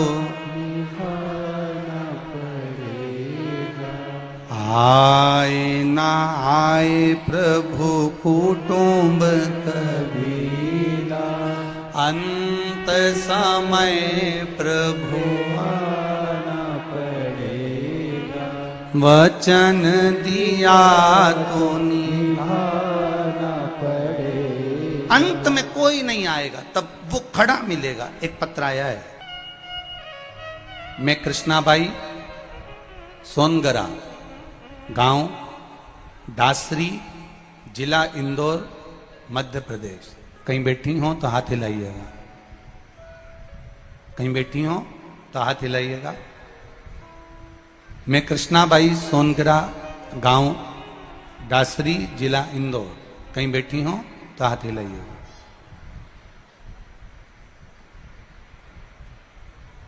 भोले बाबा की महिमा का क्या बखान करूं गुरुजी। पत्र आप भी पढ़ा करो, हमारे साथ में टीवी पर चलता रहता है पत्र, उस पत्र को अवश्य पढ़ा करो। मैं कृष्णाबाई, सोनगरा, गांव डासरी, जिला इंदौर, मध्य प्रदेश, एमपी से हूं। भोले बाबा की महिमा का क्या बखान करूं गुरुजी। मेरा 13 महीने की बच्ची का अचानक पेट दर्द हुआ। हम इंदौर डॉक्टर के पास ले गए और डॉक्टर ने बच्ची का पेट देखकर सोनोग्राफी का रिपोर्ट में बच्ची के पेट में आते उलझी हुई बता दी। डॉक्टर ने तुरंत ऑपरेशन का कहा और ऑपरेशन बड़ा होना था, चीरा भी लगना था और बड़ी आंतों को सुलझाना था। डॉक्टर ने कहा था पूरी आंतें बाहर निकालना पड़ेगी और आंतें बाहर निकालने के बाद फिर उसको सुलझाया जाएगा। हम लोग बड़ी चिंता में पड़ गए। 13 महीने की बच्ची है, इसका इतना बड़ा ऑपरेशन करा देना और आंतों को बाहर निकलकर सुलझाना, ये तो बड़ा कठिन काम है। बाबा से प्रार्थना करी क्या करा जाए। हॉस्पिटल में ही हम उस बच्ची को ऑपरेशन के लिए डॉक्टर कह रहा था, वहीं पास में कोई कंपाउंडर खड़ा हुआ था और वो कहता है कि एक काम करो, मौका मिल जाए तो सीहोर किसी को भेजकर रुद्राक्ष बुलवाओ, उस रुद्राक्ष का जल देना चालू करो। हमने सीहोर रुद्राक्ष मंगवाया और रुद्राक्ष का जल पानी में गलाया, शिव जी को देना प्रारंभ करा। शंकर जी को चढ़ाते, वो इस बच्ची को 2-2, 4-4 बूंद दे देते। 13 महीने की बच्ची को हमने फिर बी केयर हॉस्पिटल में डॉक्टरों को दिखाया, फिर वापस सिटी स्कैन प्रारंभ हुई। ऑपरेशन की तारीख आ गई। ऑपरेशन पे ले जाने से पहले हमने फिर बच्ची की पुनः जांच करवाई। गुरुदेव, जब वापिस सिटी स्कैन करवाया और बाबा की कृपा किसको कहते हैं गुरुदेव, डॉक्टर की जब रिपोर्ट वापिस आना चालू हुई, पहली रिपोर्ट में तो डॉक्टर ने कहा कि इसका ऑपरेशन होगा। फिर दूसरी बार उसको वही रुद्राक्ष का जल दिया, फिर वापिस जांच कराना प्रारंभ करी और डॉक्टर ने दूसरी और तीसरी रिपोर्ट में कह दिया अब इसको ऑपरेशन की जरूरत नहीं है, ये ठीक हो गई है। ये शिव तत्व है, ये ओघड़ी है। तेरी कृपा बिना न हिले एक भी अणु, लेते हैं श्वास तेरी कृपा से तनो।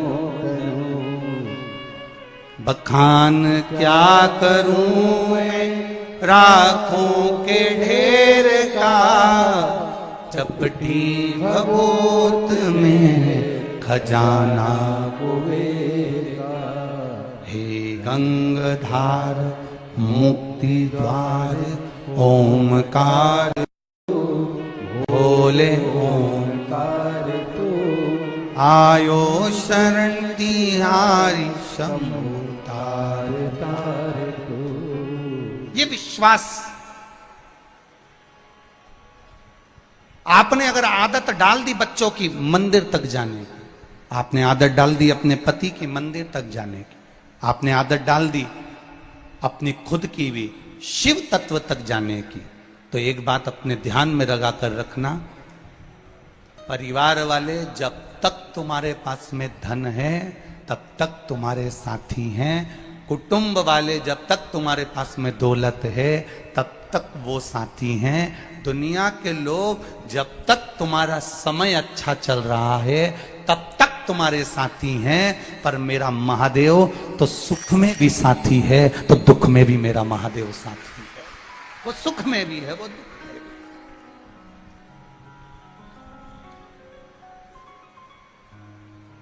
वो एक लाइन आप लोग गुनगुनाते रहते हो ना, जब कोई नहीं आता भोलेनाथ आता है, मेरे दुख के दिनों में वो बड़ा काम है। जब दुनिया का कोई ना आवे, सब तरह से जब हार जाओ, तब वो महादेव तुम्हारे साथ में है। ब्रह्मा, मेरे ब्रह्मदेव ब्रह्मलोक में रहते हैं, मेरे भगवान विष्णु वैकुंठ लोक में रहते हैं, पर मृत्यु लोक का अगर कोई देव है तो वो देव अधिदेव महादेव है, बैठा है। ब्रज भूमि में भगवान कृष्ण पधारे तो महादेव जी से निवेदन करा, मैं ब्रज में आ रहा हूं, क्या आप वहां नहीं आओगे? भगवान कहने लगे, आप चिंता मत करो, हर पल पल में शिव आपको ब्रज में मिलेंगे। कभी भूतेश्वर, कभी गोपेश्वर, कभी यमनेश्वर, कभी चकलेश्वर के रूप में ब्रज की भूमि में मेरे महादेव विराजमान हो गए। जब वेंकटेश भगवान तिरुमाला के शिखर पर आए तो उन्होंने देवाधिदेव महादेव से कहा कि मैं पृथ्वी पर आ रहा हूं, मैं तिरुमाला के शिखर पर आ रहा हूं, क्या आप मुझे नहीं मिलोगे? शंकर भगवान कहते हैं, आप तिरुमाला पर बैठना, मैं कपिलेश्वर के रूप में जमीन पर नीचे बैठकर तुम्हारी रक्षा करने वाला बैठा हूं। जब बद्रीनाथ आए, भगवान नारायण बद्रीश में पहुंचे तो कहा मैं केदारेश्वर के रूप में विराजमान होऊंगा। भगवान कृष्ण कहते हैं, मैं द्वारका में जा रहा हूं, क्या आप वहां नहीं आओगे? भगवान कहते हैं, मैं नागेश्वर और सोमनाथ के रूप में विराजमान रहूंगा। ऐसा कोई स्थान, ऐसी कोई भूमि जहां मेरा देव अधिदेव महादेव है ही नहीं, जहां मेरा शिव ना हो, संपूर्ण जगह।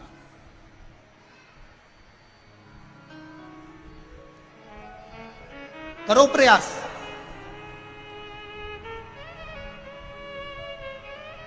जिंदगी में दुख आए ना, किसी के जाके मत आगे जाकर मत रोना, किसी के पास मत जाओ।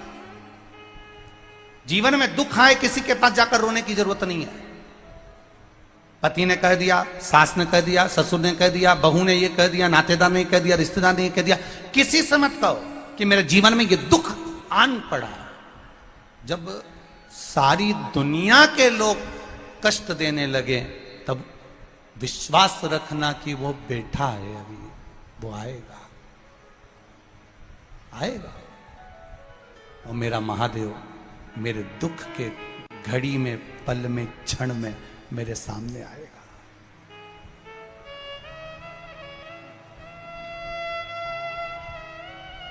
अपन पहले भी कथा में काज फिर कह रहे हैं, बच्चा रोता है तो कह देते हैं बाबा आया, बच्चा चुप हो जाता है।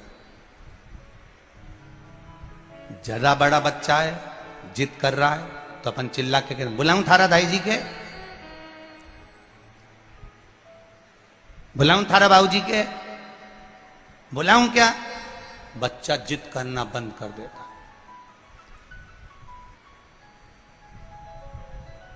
बुलाऊं क्या? बस बच्चे ने जिद करना बंद कर दिया। छोटा बच्चा रो रहा है तो कह दिया बाबा आ रहा है, बच्चा चुप हो गया। उसी तरह जब तुम्हारे जीवन में कहीं तकलीफ, दुख, कष्ट, रोग, बीमारी सामने आकर खड़ी हो जाए तब कह देना अब भी आऊं, एक लोटा जल चढ़ा के मेरा बाबा मेरे साथ आएगा और मेरे दुख मिटा कर जाएगा।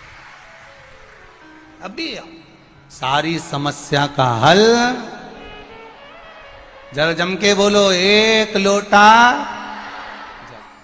अभी आऊं मैं सिंह जी के मंदिर से, अभी आई, 2 मिनट में मैं शंकर जी के मंदिर से दौड़ के। रुक तू, अभी आई।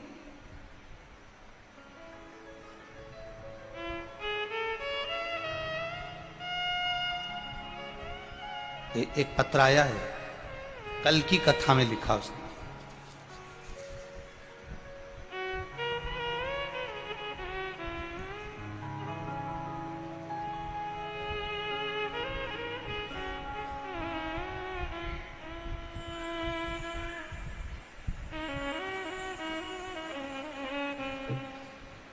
अंत समय प्रभु आना पड़ेगा, वचन दिया तो निभाना पड़ेगा।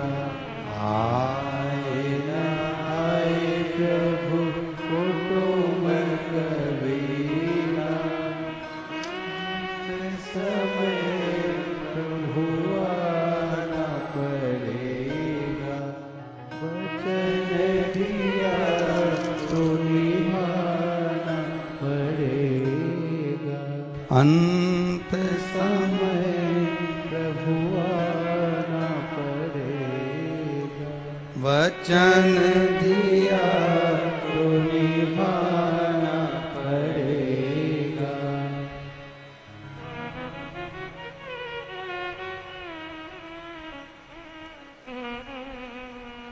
मैं उमा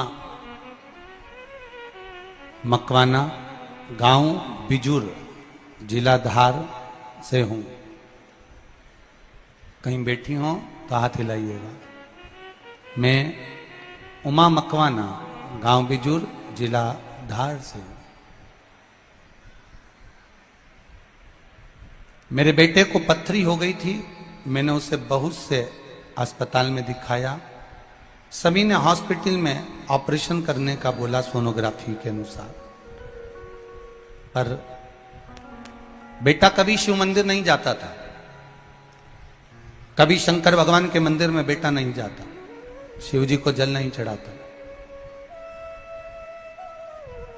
मेरा विश्वास था भोलेनाथ जी पर। मैंने शंकर जी को जल चढ़ाना प्रारंभ करा, बेलपत्री लाकर उस बेटे को देना चालू करा। उसने पहले तो बेलपत्री खाई नहीं, रख दी, अलमारी के ऊपर पटक दी, खाई नहीं।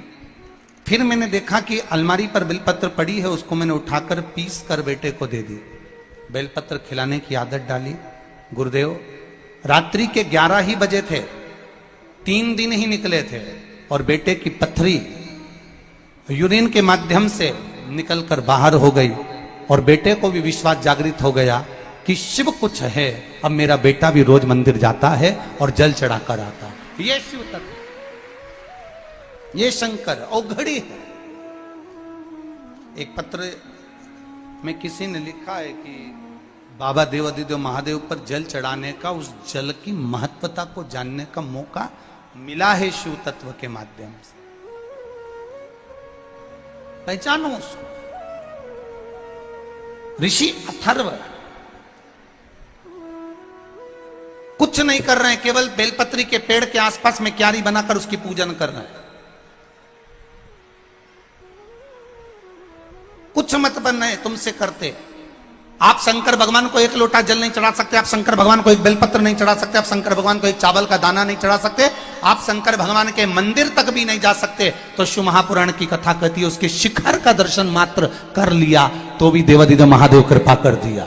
केवल शिखर का दर्शनम, शिखर दर्शनम सर्व पाप नाशनम। मात्र शिखर का दर्शन कर कर भी हम सुख पा सकते हैं, केवल शिखर। ऋषि अथर्व और शांति देवी दोनों बैठे हैं। शांति देवी ने अपने पति से प्रश्न किया। यह प्रश्न आपके जीवन में भी होना चाहिए। कभी कभी एकांत में बैठो, पति तुम्हारे साथ बैठा हो, बच्चे तुम्हारे साथ बैठे हो, परिवार वाले तुम्हारे साथ बैठे हो, तो नियम बना लो कि 5 मिनट दिन भर 24 घंटे में सबकी चर्चा करो, तो 1 मिनट ऐसा निकालो जिस 1 मिनट में हम परमात्मा की चर्चा करें, 1 मिनट में हम भगवान की चर्चा करें।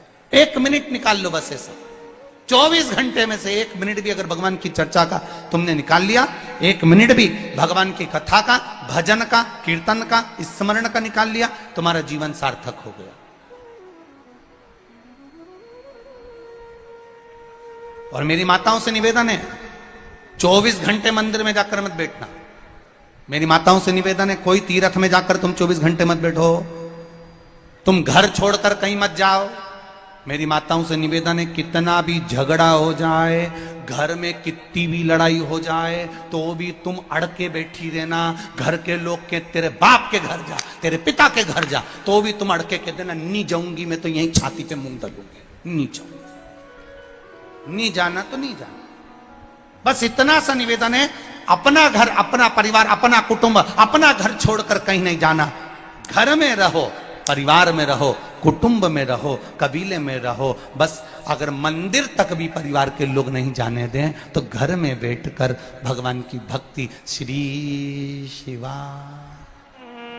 बोलो बोलो बोलो, श्री शिवा नमस्तु, श्री शिवाय नमस्तु, श्री शिवाय नमस्तु, श्री शिवाय नमस्तु, श्री शिवाय नमस्तु।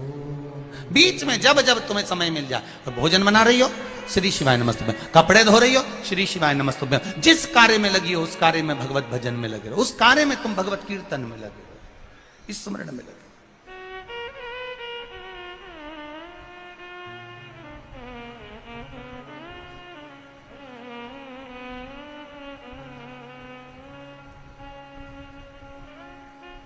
महाराज शांति देवी ने प्रश्न किया अपने पति से, स्वामी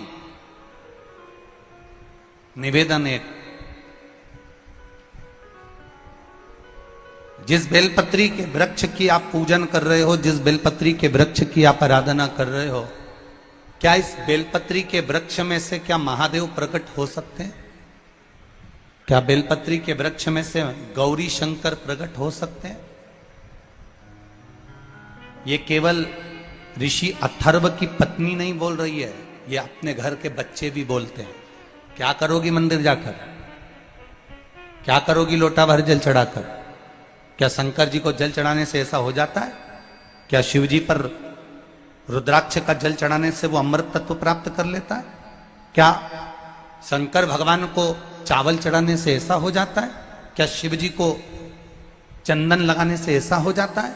हम उनसे निवेदन करेंगे कि किसी कोई तुमको ज्ञान दे कि ऐसा करने से ऐसा होता ही नहीं है, होता ही नहीं है, होता ही नहीं है, तो उसके हाथ जोड़कर कहना, भैया हम तुझसे ज्ञान लेने नहीं आए, हम तुझसे ये कहने नहीं आए कि तू मंदिर जा। हम तो केवल इतना कहना चाहते हैं, तू जो प्रश्न कर रहा है, क्या शिव जी पर बेलपत्र चढ़ाने से ऐसा होता है? क्या शंकर भगवान को धतूरा चढ़ाने से ऐसा होता है? क्या शंकर जी को चंदन चढ़ाने से ऐसा होता है? उसको एक बात कहना, तेरा प्रश्न का उत्तर तेरे पास है। तू 2 महीना लगातार देवाधिदेव महादेव के मंदिर जाके बता, शंकर जी का गुणगान गाकर बता, फिर मेरे सामने प्रश्न कर आना कि ये ऐसा हो सकता है क्या। पहले तू जा, प्रश्न मत करो, मंदिर तक जाओ, उसकी चौखट तक जाओ।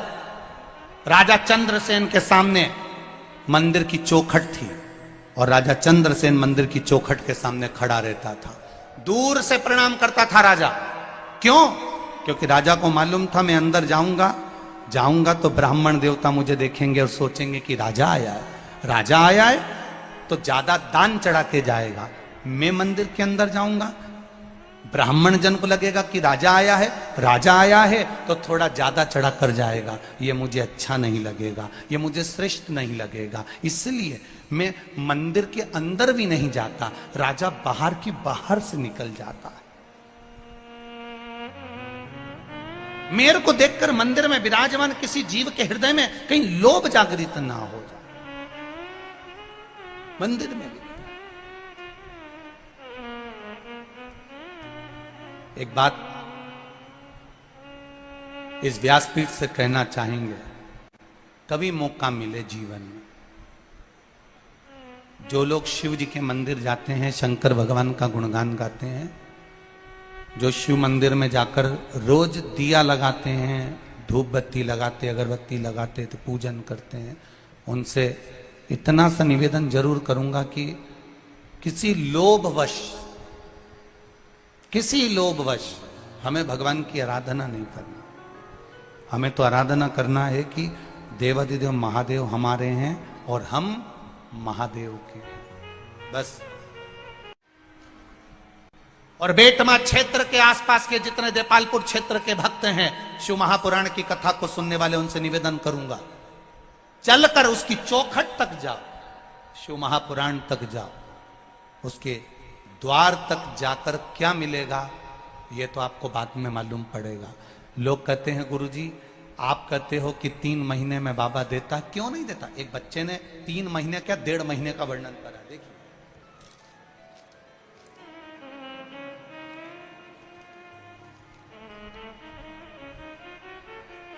मैं अभिषेक परमार, निवासी बेटमा, इंदौर, मध्य प्रदेश। अभिषेक परमार, कहीं बैठे हो तो हाथ हिला सकते हैं। मैं अभिषेक परमार, मेरी 12वीं की कक्षा क्लास होने के बाद कॉलेज भी गया, फिर मैंने सोचा कि अपना बिजनेस किया जाए। मैंने मेरा स्टार्टअप किया अपने नगर बेटमा में ही, मैंने काम धंधा चालू करा।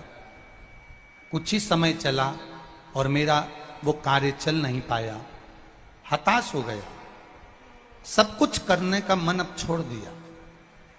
बहुत कुछ करना चाहा गुरुजी, पर नहीं हो पाया। जब हार गया तब मेरी माता ने कहा कि तू एक काम कर, अब तेरा अगर बिजनेस नहीं चल रहा, काम नहीं चल रहा, तो 1 लोटा जल शिव जी को चढ़ाना प्रारंभ कर। मैं रोज अपनी माता के कहने पर 1 लोटा जल चढ़ाना प्रारंभ कर दिया। जिसके पास जाता था वो मुझे धुतकार कर भगा देता था, जहां जहां जाता था वहां से लोग मुझे धक्का मारकर भगा देते थे।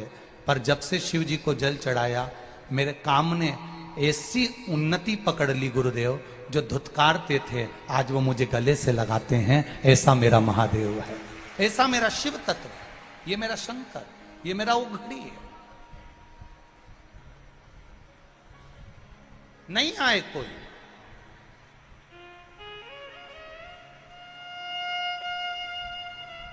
अकेले हो, जीवन का सारा दुख, तकलीफ, कष्ट, रोग, बीमारी सब आएगा।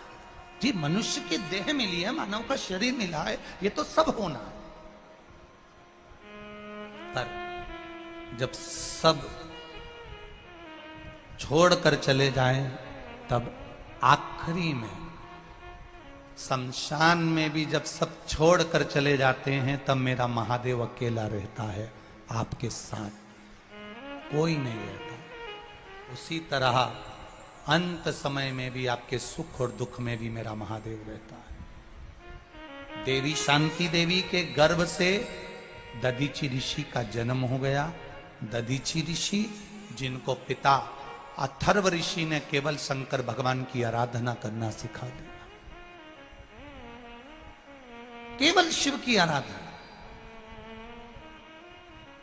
दधीची ऋषि के माता पिता ने दधीची ऋषि को शिव मंदिर में जाना सिखाया, शंकर की आराधना करना सिखाया।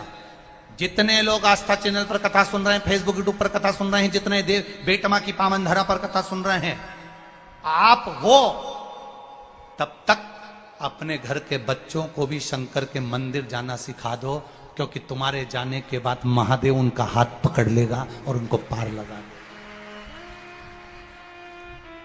कई लोग कहते हैं हमारी माता चली गई कोरोना में, कोई कहता है हमारा पिता चले गया कोरोना में, कोई कहता है एक्सीडेंट में चले गया, अब हमारा कौन बचा है? कौन है हमारा? कौन? और एक ना एक दिन सबको जाना है। अपने बच्चों को सिखाओ, 2 पत्थर आपस में बात कर रहे हैं, नदी में पड़े हुए, नदी के तट पर पड़े हुए 2 पत्थर आपस में बात कर रहे हैं। 2 पत्थर, एक पत्थर दूसरे पत्थर को देख रहा है।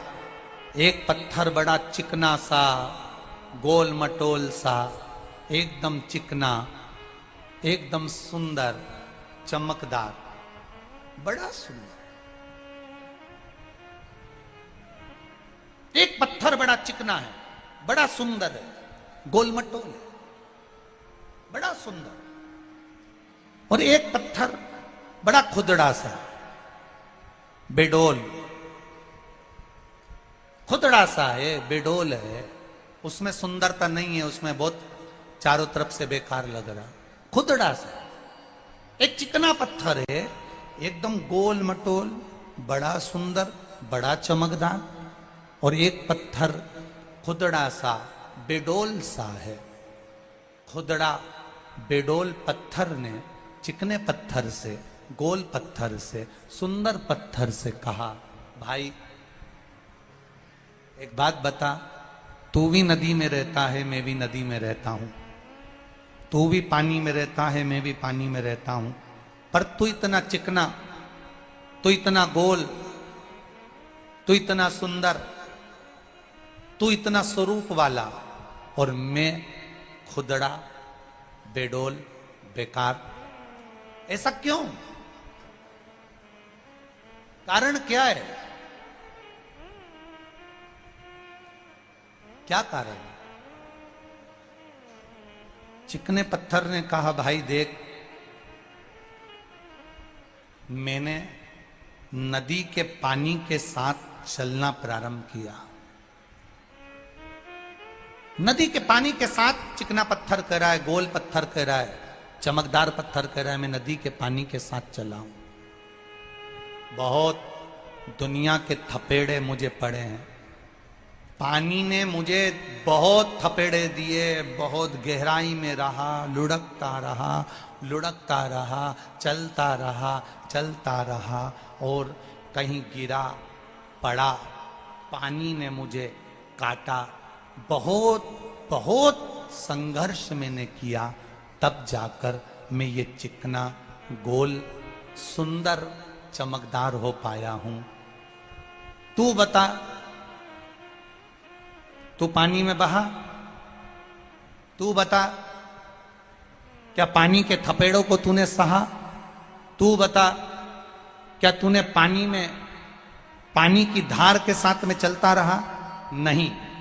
खुदड़े पत्थर ने, बेडोल पत्थर ने कहा, मैं तो एक जगह पर बैठा रहता था, पड़ा रहता था, पानी आए तो ठीक, नहीं आए तो ठीक। बस गोल, चिकने, सुंदर, चमकदार पत्थर ने कहा, मेरे को दुख भी आया, तकलीफ भी आई, कष्ट भी आया, पर मैंने रुका नहीं, चलते गया, चलते गया, चलते गया। इसलिए सुंदर बनकर मंदिर में मूर्ति के रूप में पूजा गया, और तू खुदड़ा इसलिए रह गया क्योंकि तू बैठा की बैठा। आए जीवन में संघर्ष आएगा, जीवन में दुख आएगा, जीवन में तकलीफें आएंगी, जीवन में कष्ट आएगा। आप चलते जाइए, बढ़ते जाइए। दुनिया के लोग आप पर ताने देंगे, दुनिया के लोग आपको गाली देंगे, दुनिया के लोग आपको अपशब्द कहेंगे, दुनिया के लोग आपको आड़ा टेढ़ा बोलेंगे, दुनिया के लोग आपको दिन रात कोसेंगे, तो भी तुम्हें पानी के वेग के साथ में चलते जाना है, चलते जाना है। जब चलते जाओगे तो एक दिन मंदिर की मूर्त के रूप में पूजा जाओगे। जो रुक गया वो हार गया, रुक गया जो हार गया। चलो बढ़ो, कहे कहने वाले। आग लगे बस्ती में, बोलो बोलो जम के बोलो जरा, अपन रहो मस्ती। हाँ, किसके चक्कर में पड़ना होती। एक सास ने एक बहू से कहा, सुन, नई नवेली बहू थी, पढ़ी लिखी, शहर की गांव में आ गई। अब शहर की बहू गांव में आई तो कहा कि बेटा तू पढ़ी लिखी है, तुझे मक्खन बिलोना आता है? हाँ मम्मी आता है। मशीन लगा दो, मशीन से बिलो। ठीक है, मैं तेरे लिए एक मशीन खरीद के ला दूंगी मक्खन की, पर अभी तो तू हाथ से बिलो लेगी ना बेटा? हाँ मम्मी। कैसे बिलोते हैं? सांस बैठ गई, मटकी सामने रखकर ऐसे रस्सी से बिलोने लगी। बहू को भी दिखा दिया, देख इसमें ऐसे ऐसे बिलोना है और छाछ को ऐसे बिलोती रहना। How mummy. अब नई नवीली बहू, छोटी सी बिंदी लगी, सिर पे पल्लू डला, कान में कुंडल पहना, गले में हरवा, हाथ में चुड़ला, बैठ गई पाटा के ऊपर और बिलोती रही बिलोती रही बिलोती रही, बिलोते बिलोते।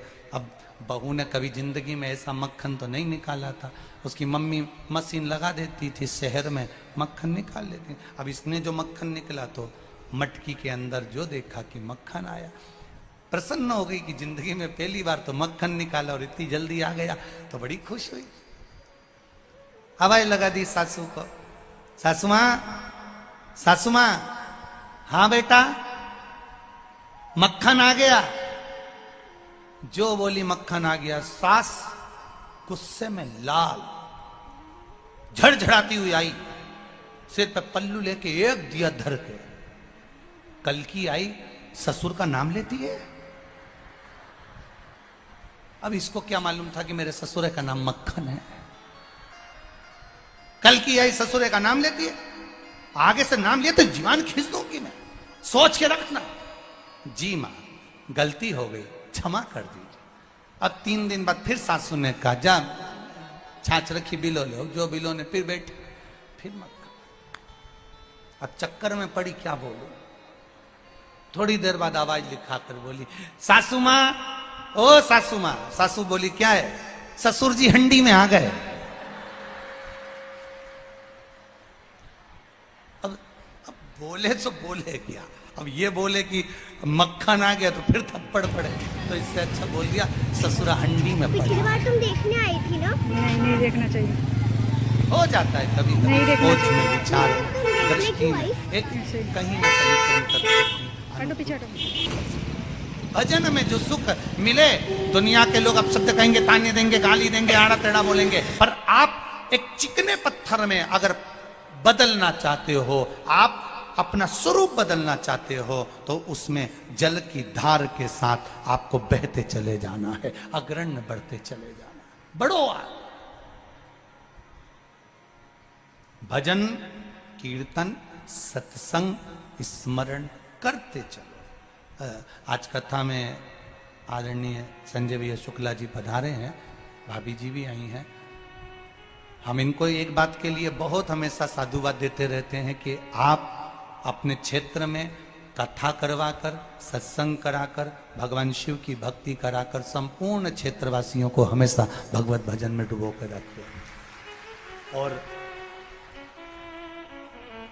आज विशाल भैया पटेल को हम भी इस बात के लिए साधुवाद देंगे कि अगर ये शिव महापुराण की कथा संपूर्ण क्षेत्रवासियों के कल्याणार्थ और एक आनंद की अनुभूति कराने वाली है, जो बेटमा की इस पावन धरा पर सिद्धेश्वर बाबा की कृपा से हो रही है, ये शिव तत्व है। करो भजन, करो कीर्तन, करो मंत्र जाप, और भजन भोले बाबा का करते रहोगे तो संसार सागर से तरते दधीचि ऋषि का जन्म, दधीचि ऋषि की उत्पत्ति, दधीचि ऋषि का जन्म हुआ। माता पिता ने समझा दिया कि शंकर जी की आराधना करना है, शिव तत्व को जानना है। एक लोटा जल लेकर भगवान देवाधिदेव महादेव के पास पहुंचना है, शंकर का गुणगान करना है। कुछ ना बने आपसे, शिव के मंदिर भी जाते ना बने, लोटा भर जल चढ़ाते भी ना बने, तो प्रयास करना कभी टीवी पर भी शिव महापुराण की कथा आ रही हो तो थोड़ा सा वॉल्यूम बढ़ाकर उसकी भक्ति में टीवी के सामने भी रम जाना, उतने में भी सुख की अनुभूति हो जाएगी। करो भजन, करो इसमें भक्ति।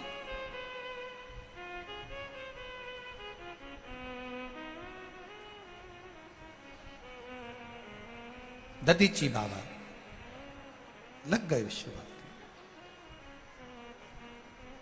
कुछ ना करते दधीचि ऋषि, संपूर्ण विश्व के कल्याण की कामना करते हैं दधीचि ऋषि। प्रत्येक जीव को सुख देना दधीचि ऋषि ने सीखा। शिव तत्व का सबसे बड़ा लक्षण है मंदिर में दिया लगाओ ना लगाओ, मंदिर में अगरबत्ती जलाओ ना जलाओ, भगवान के मंदिर में पुष्प चढ़ाओ ना चढ़ाओ, शिव तत्व का सबसे बड़ा लक्षण है मंदिर में दीप लगाओ ना लगाओ, अगरबत्ती जलाओ ना जलाओ, बस इतना काम जरूर करना कि किसी के दुख की घड़ी में आप उसके साथ खड़े मिल जाना, उसके चेहरे पर प्रसन्नता आ जाए, प्रसन्नता। उसकी दुख की घड़ी में थोड़ी देर खड़े रहिए।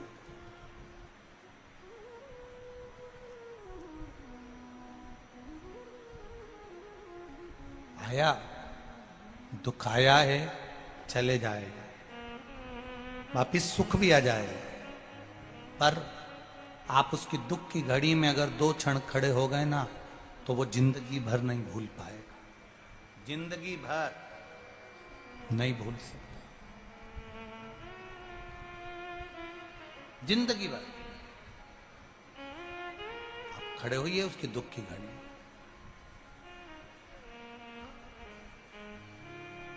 थोड़ा सा तकलीफ आए, थोड़ा सा कष्ट आया और आप वहां जाकर खड़े हो गए तो वो अपने आप को बलवान समझता है कि मेरे साथ में ये खड़े हैं, मेरे साथ ये खड़े हैं, कदम से कदम मिलाकर खड़े, दुख की घड़ी में खड़े हुए।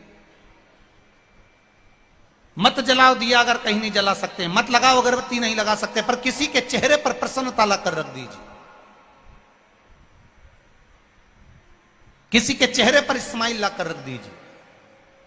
जब आप किसी के चेहरे पर प्रसन्नता लाकर रख दोगे, स्माइल लाकर रख दोगे, किसी के चेहरे पर अगर खुशी लाकर दे दोगे तो वो मंदिर में दिया लगाने से भी बड़ा सुख प्राप्त हो जाएगा आपको, वो मंदिर में दिया लगाने से बड़ा आनंद प्राप्त हो जाएगा आपको।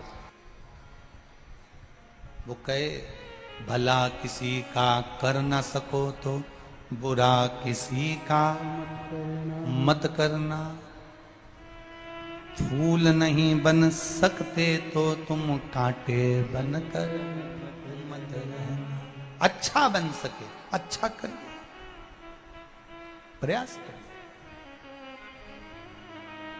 शिव कथा कह रही है, भगवान शंकर का गुणगान कर रहा है, गुणगान कर रहा है, बड़े आनंद के साथ शिव तत्व कह रहा है।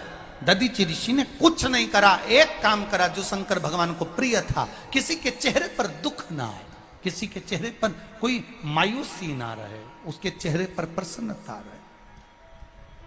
शिव जी को प्रसन्न करने का एक सबसे बड़ा लक्षण है, आप दूसरे के चेहरे पर प्रसन्नता लाकर दे दीजिए, शंकर आप पर प्रसन्न हो जाए।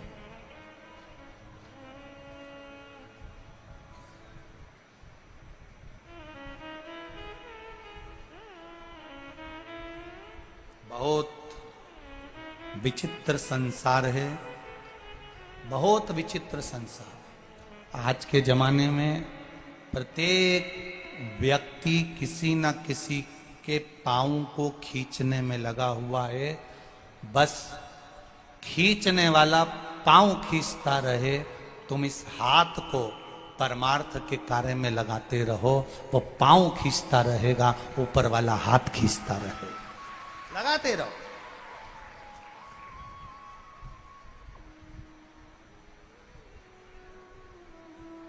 मेरे भोले तेरा सहारा है, मेरी नैया का तू किनारा है। आप लगे रहो सत्कर्म की ओर, आप लगे रहो भजन की ओर।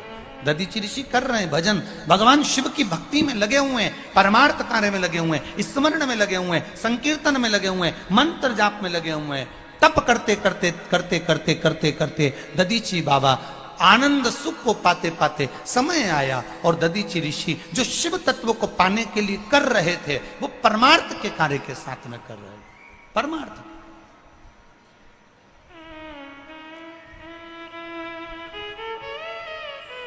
दो चीजें होती हैं, एक व्यक्ति भजन करता है तो भगवान के लिए करता है, और दूसरा व्यक्ति ऐसा होता है जो भजन करता है तो दिखावे के लिए करता है। शंकर भगवान के मंदिर में जब भी जाना एक लोटा जल चढ़ाने के लिए, तुम ये मत सोच कर जाना कि मुझे कौन देख रहा है, मुझे कौन दिख रहा है ये सोचकर जल चढ़ाने नहीं जाना। शिव जी के मंदिर में जाना तो ये विचार कर कर जाना कि मुझे महादेव देख रहा है और मैं महादेव को देख रही हूं, बस इससे ज्यादा कोई नहीं देख रहा।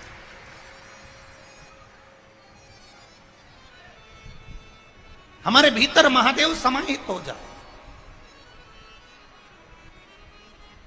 आप में से कितने लोग हैं जो घर जाते जाते शंकर भगवान की बात करते करते जाते होंगे? जरा बोलिए, जरा हाथ उठाओ। हैं? घर जा रहे हो, रख लो। जाते जाते भी शिव जी की चर्चा करते जा रहा। आज महाराज जी ने कथा में ये कहा था, आज शंकर जी ने कथा में ये कहा था, आज शिव जी की कथा में हमने ये सुना था। क्यों?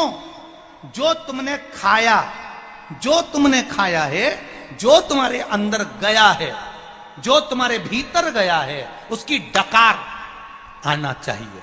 तुमने अगर रोटी खाई तो रोटी की डकार आएगी। तुमने छाछ पी, छाछ की डकार आएगी। तुमने अगर पिज्जा खाया, पिज्जा की डकार आएगी। तुमने बगर खाया, बगर की डकार आएगी। तुमने दही की लस्सी पी, लस्सी की डकार आएगी। तुमने जो खाया डकार वो आना चाहिए। तुमने यहां बैठकर भगवान शंकर का गुणगान गाया तो तुम्हें डकार भी शिव तत्व की आना चाहिए।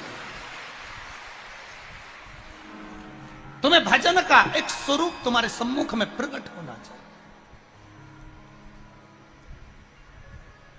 झूठ बोलने वाला व्यक्ति हमेशा झूठ की डकार लेता रहता है, उसके हर पल झूठ बोले, हर घड़ी।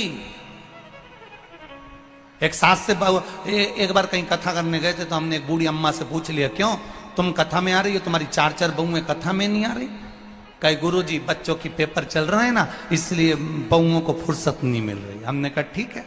हम दूसरी जगह मिलने के लिए गए, मिलने के लिए गए तो वहां पर बैठे तो उनकी बहू मिल गई। बहू से पूछा क्यों बेटा तू कथा में नहीं आ रही? कि मम्मी हमें सब मना कर देती तू कथा में मत जा।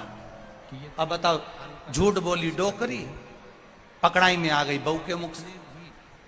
कितने भी रोग से ग्रसित क्यों ना, झूठ बोलने वाले को झूठ की डकार आएगी, सत्य बोलने वाले को सत्य की डकार आएगी, राम बोलने वाले को राम की डकार। अर्थात जिस भजन में तुम लगे हो, शंकर की भक्ति में लगे हो, शंकर के स्मरण में लगे हो, शंकर के गुणगान में लगे हो, तो वो बार बार उपज कर तुम्हारे भीतर से बाहर प्रकट होगा। तुमने शिव पुराण सुनी, तुम्हारे कानों से अंदर चली गई, तुमने पी ली शिव पुराण को, अंदर उतार लिया, तो बात बात में जैसे ही किसी को तकलीफ हुई तुमने कह दिया शंकर जी के मंदिर चल जा, एक लोटा जल चढ़ा दे, डकार निकल के बाहर, शिव तत्व निकल के बाहर, जा शंकर के मंदिर जा। किसी के यहाँ दुख आया, निकल कर बा, एक पत्र आया, देखो गोल जो भाग आता है, जलाधारी में जो भी गोल भाग है वो गोल भाग का हाथ से स्पर्श करो।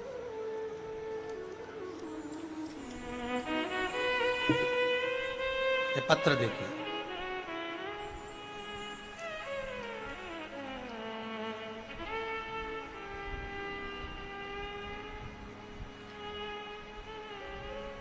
शिवजी राम चौहान, गवली पलासिया महू, जिला इंदौर मध्य प्रदेश से। कहीं बैठे हो तो हाथ हिलाइएगा। शिवजी राम चौहान, गवली पलासिया महू, जिला इंदौर। कहीं बैठे हो तो हाथ हिलाइएगा। कहीं बैठे हो। गुरुजी, मेरी छोटी लड़की जिसके घर में 3 लड़कियों ने जन्म लिया, बच्चेदानी की एक ट्यूब उसकी फट गई, बेकार हो गई। डॉक्टरों ने कह दिया कि अब इसको एक भी संतान नहीं होगी और इसको संतान का सुख अब नहीं रहेगा।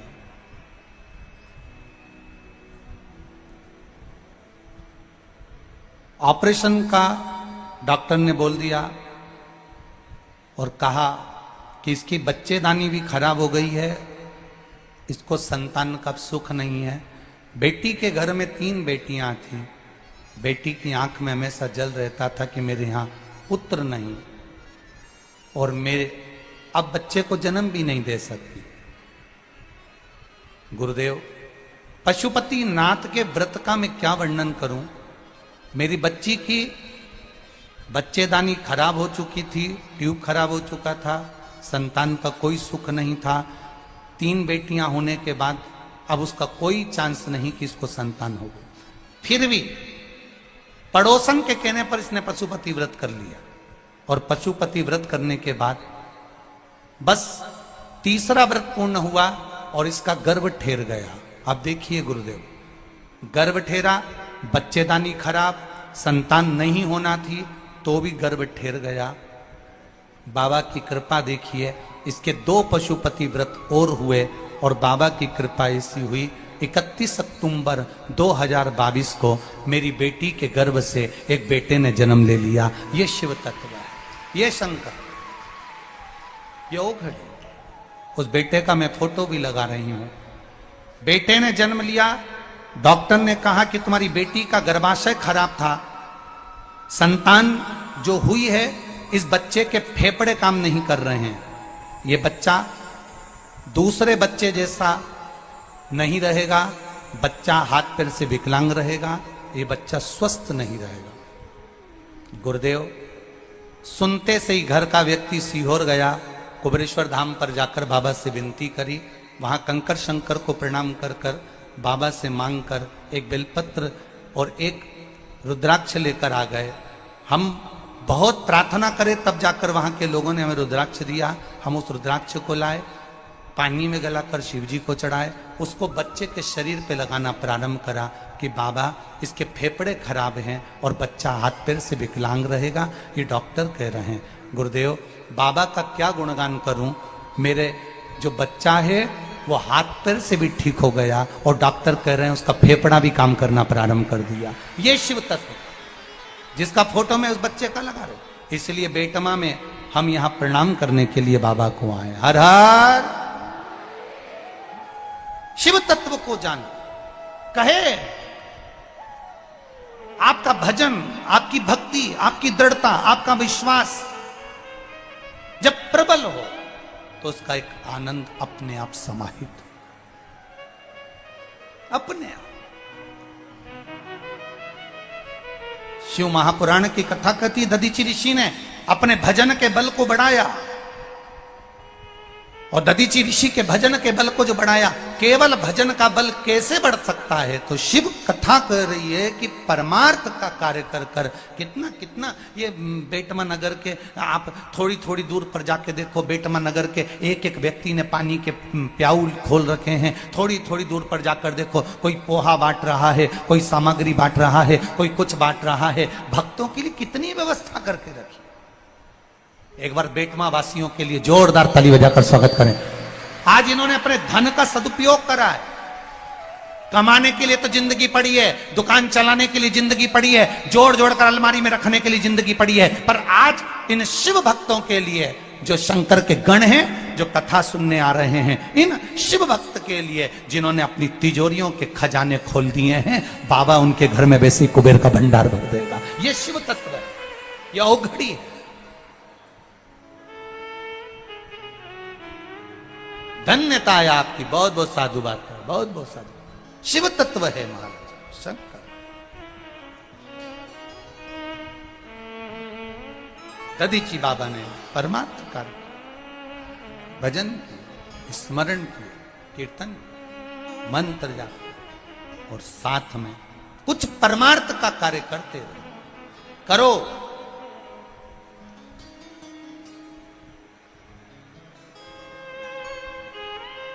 अच्छा लगता है।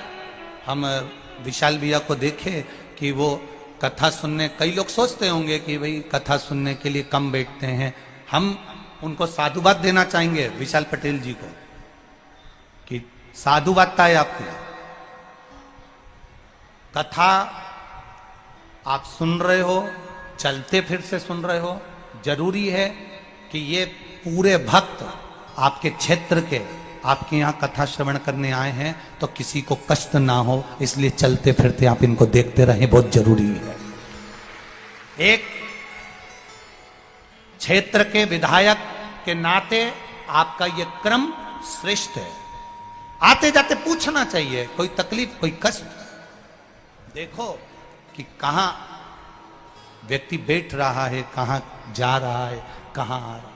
यह आपकी क्रमता होना चाहिए, श्रेष्ठता है। बहुत बहुत साधुवादता है आपको इसके लिए, बहुत साधु। शिव तत्व की ओर दधीचि ऋषि चले। दधीचि बाबा ने तब साधना का बल बढ़ाया, भगवान शिव की अविरल भक्ति को बढ़ाया और शिव भक्ति की ओर अग्रता करी है। दधीचि ऋषि ने भगवान की अविरल भक्ति को साधा है।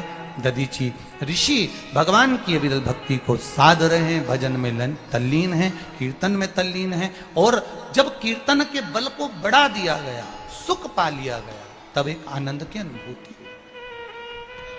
क्या अनुभूति हुई? एक बार दधीची ऋषि ने बेलपत्री के पौधे में, बेलपत्री के वृक्ष में शिव पार्वती का दर्शन किया। वो शिव पार्वती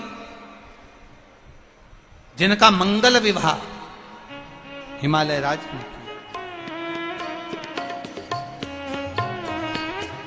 वो शिव पार्वती। भगवान देवादिदेव महादेव भगवान शंकर और पार्वती जी आ रहे हैं। जोरदार ताली बजाकर स्वागत करें।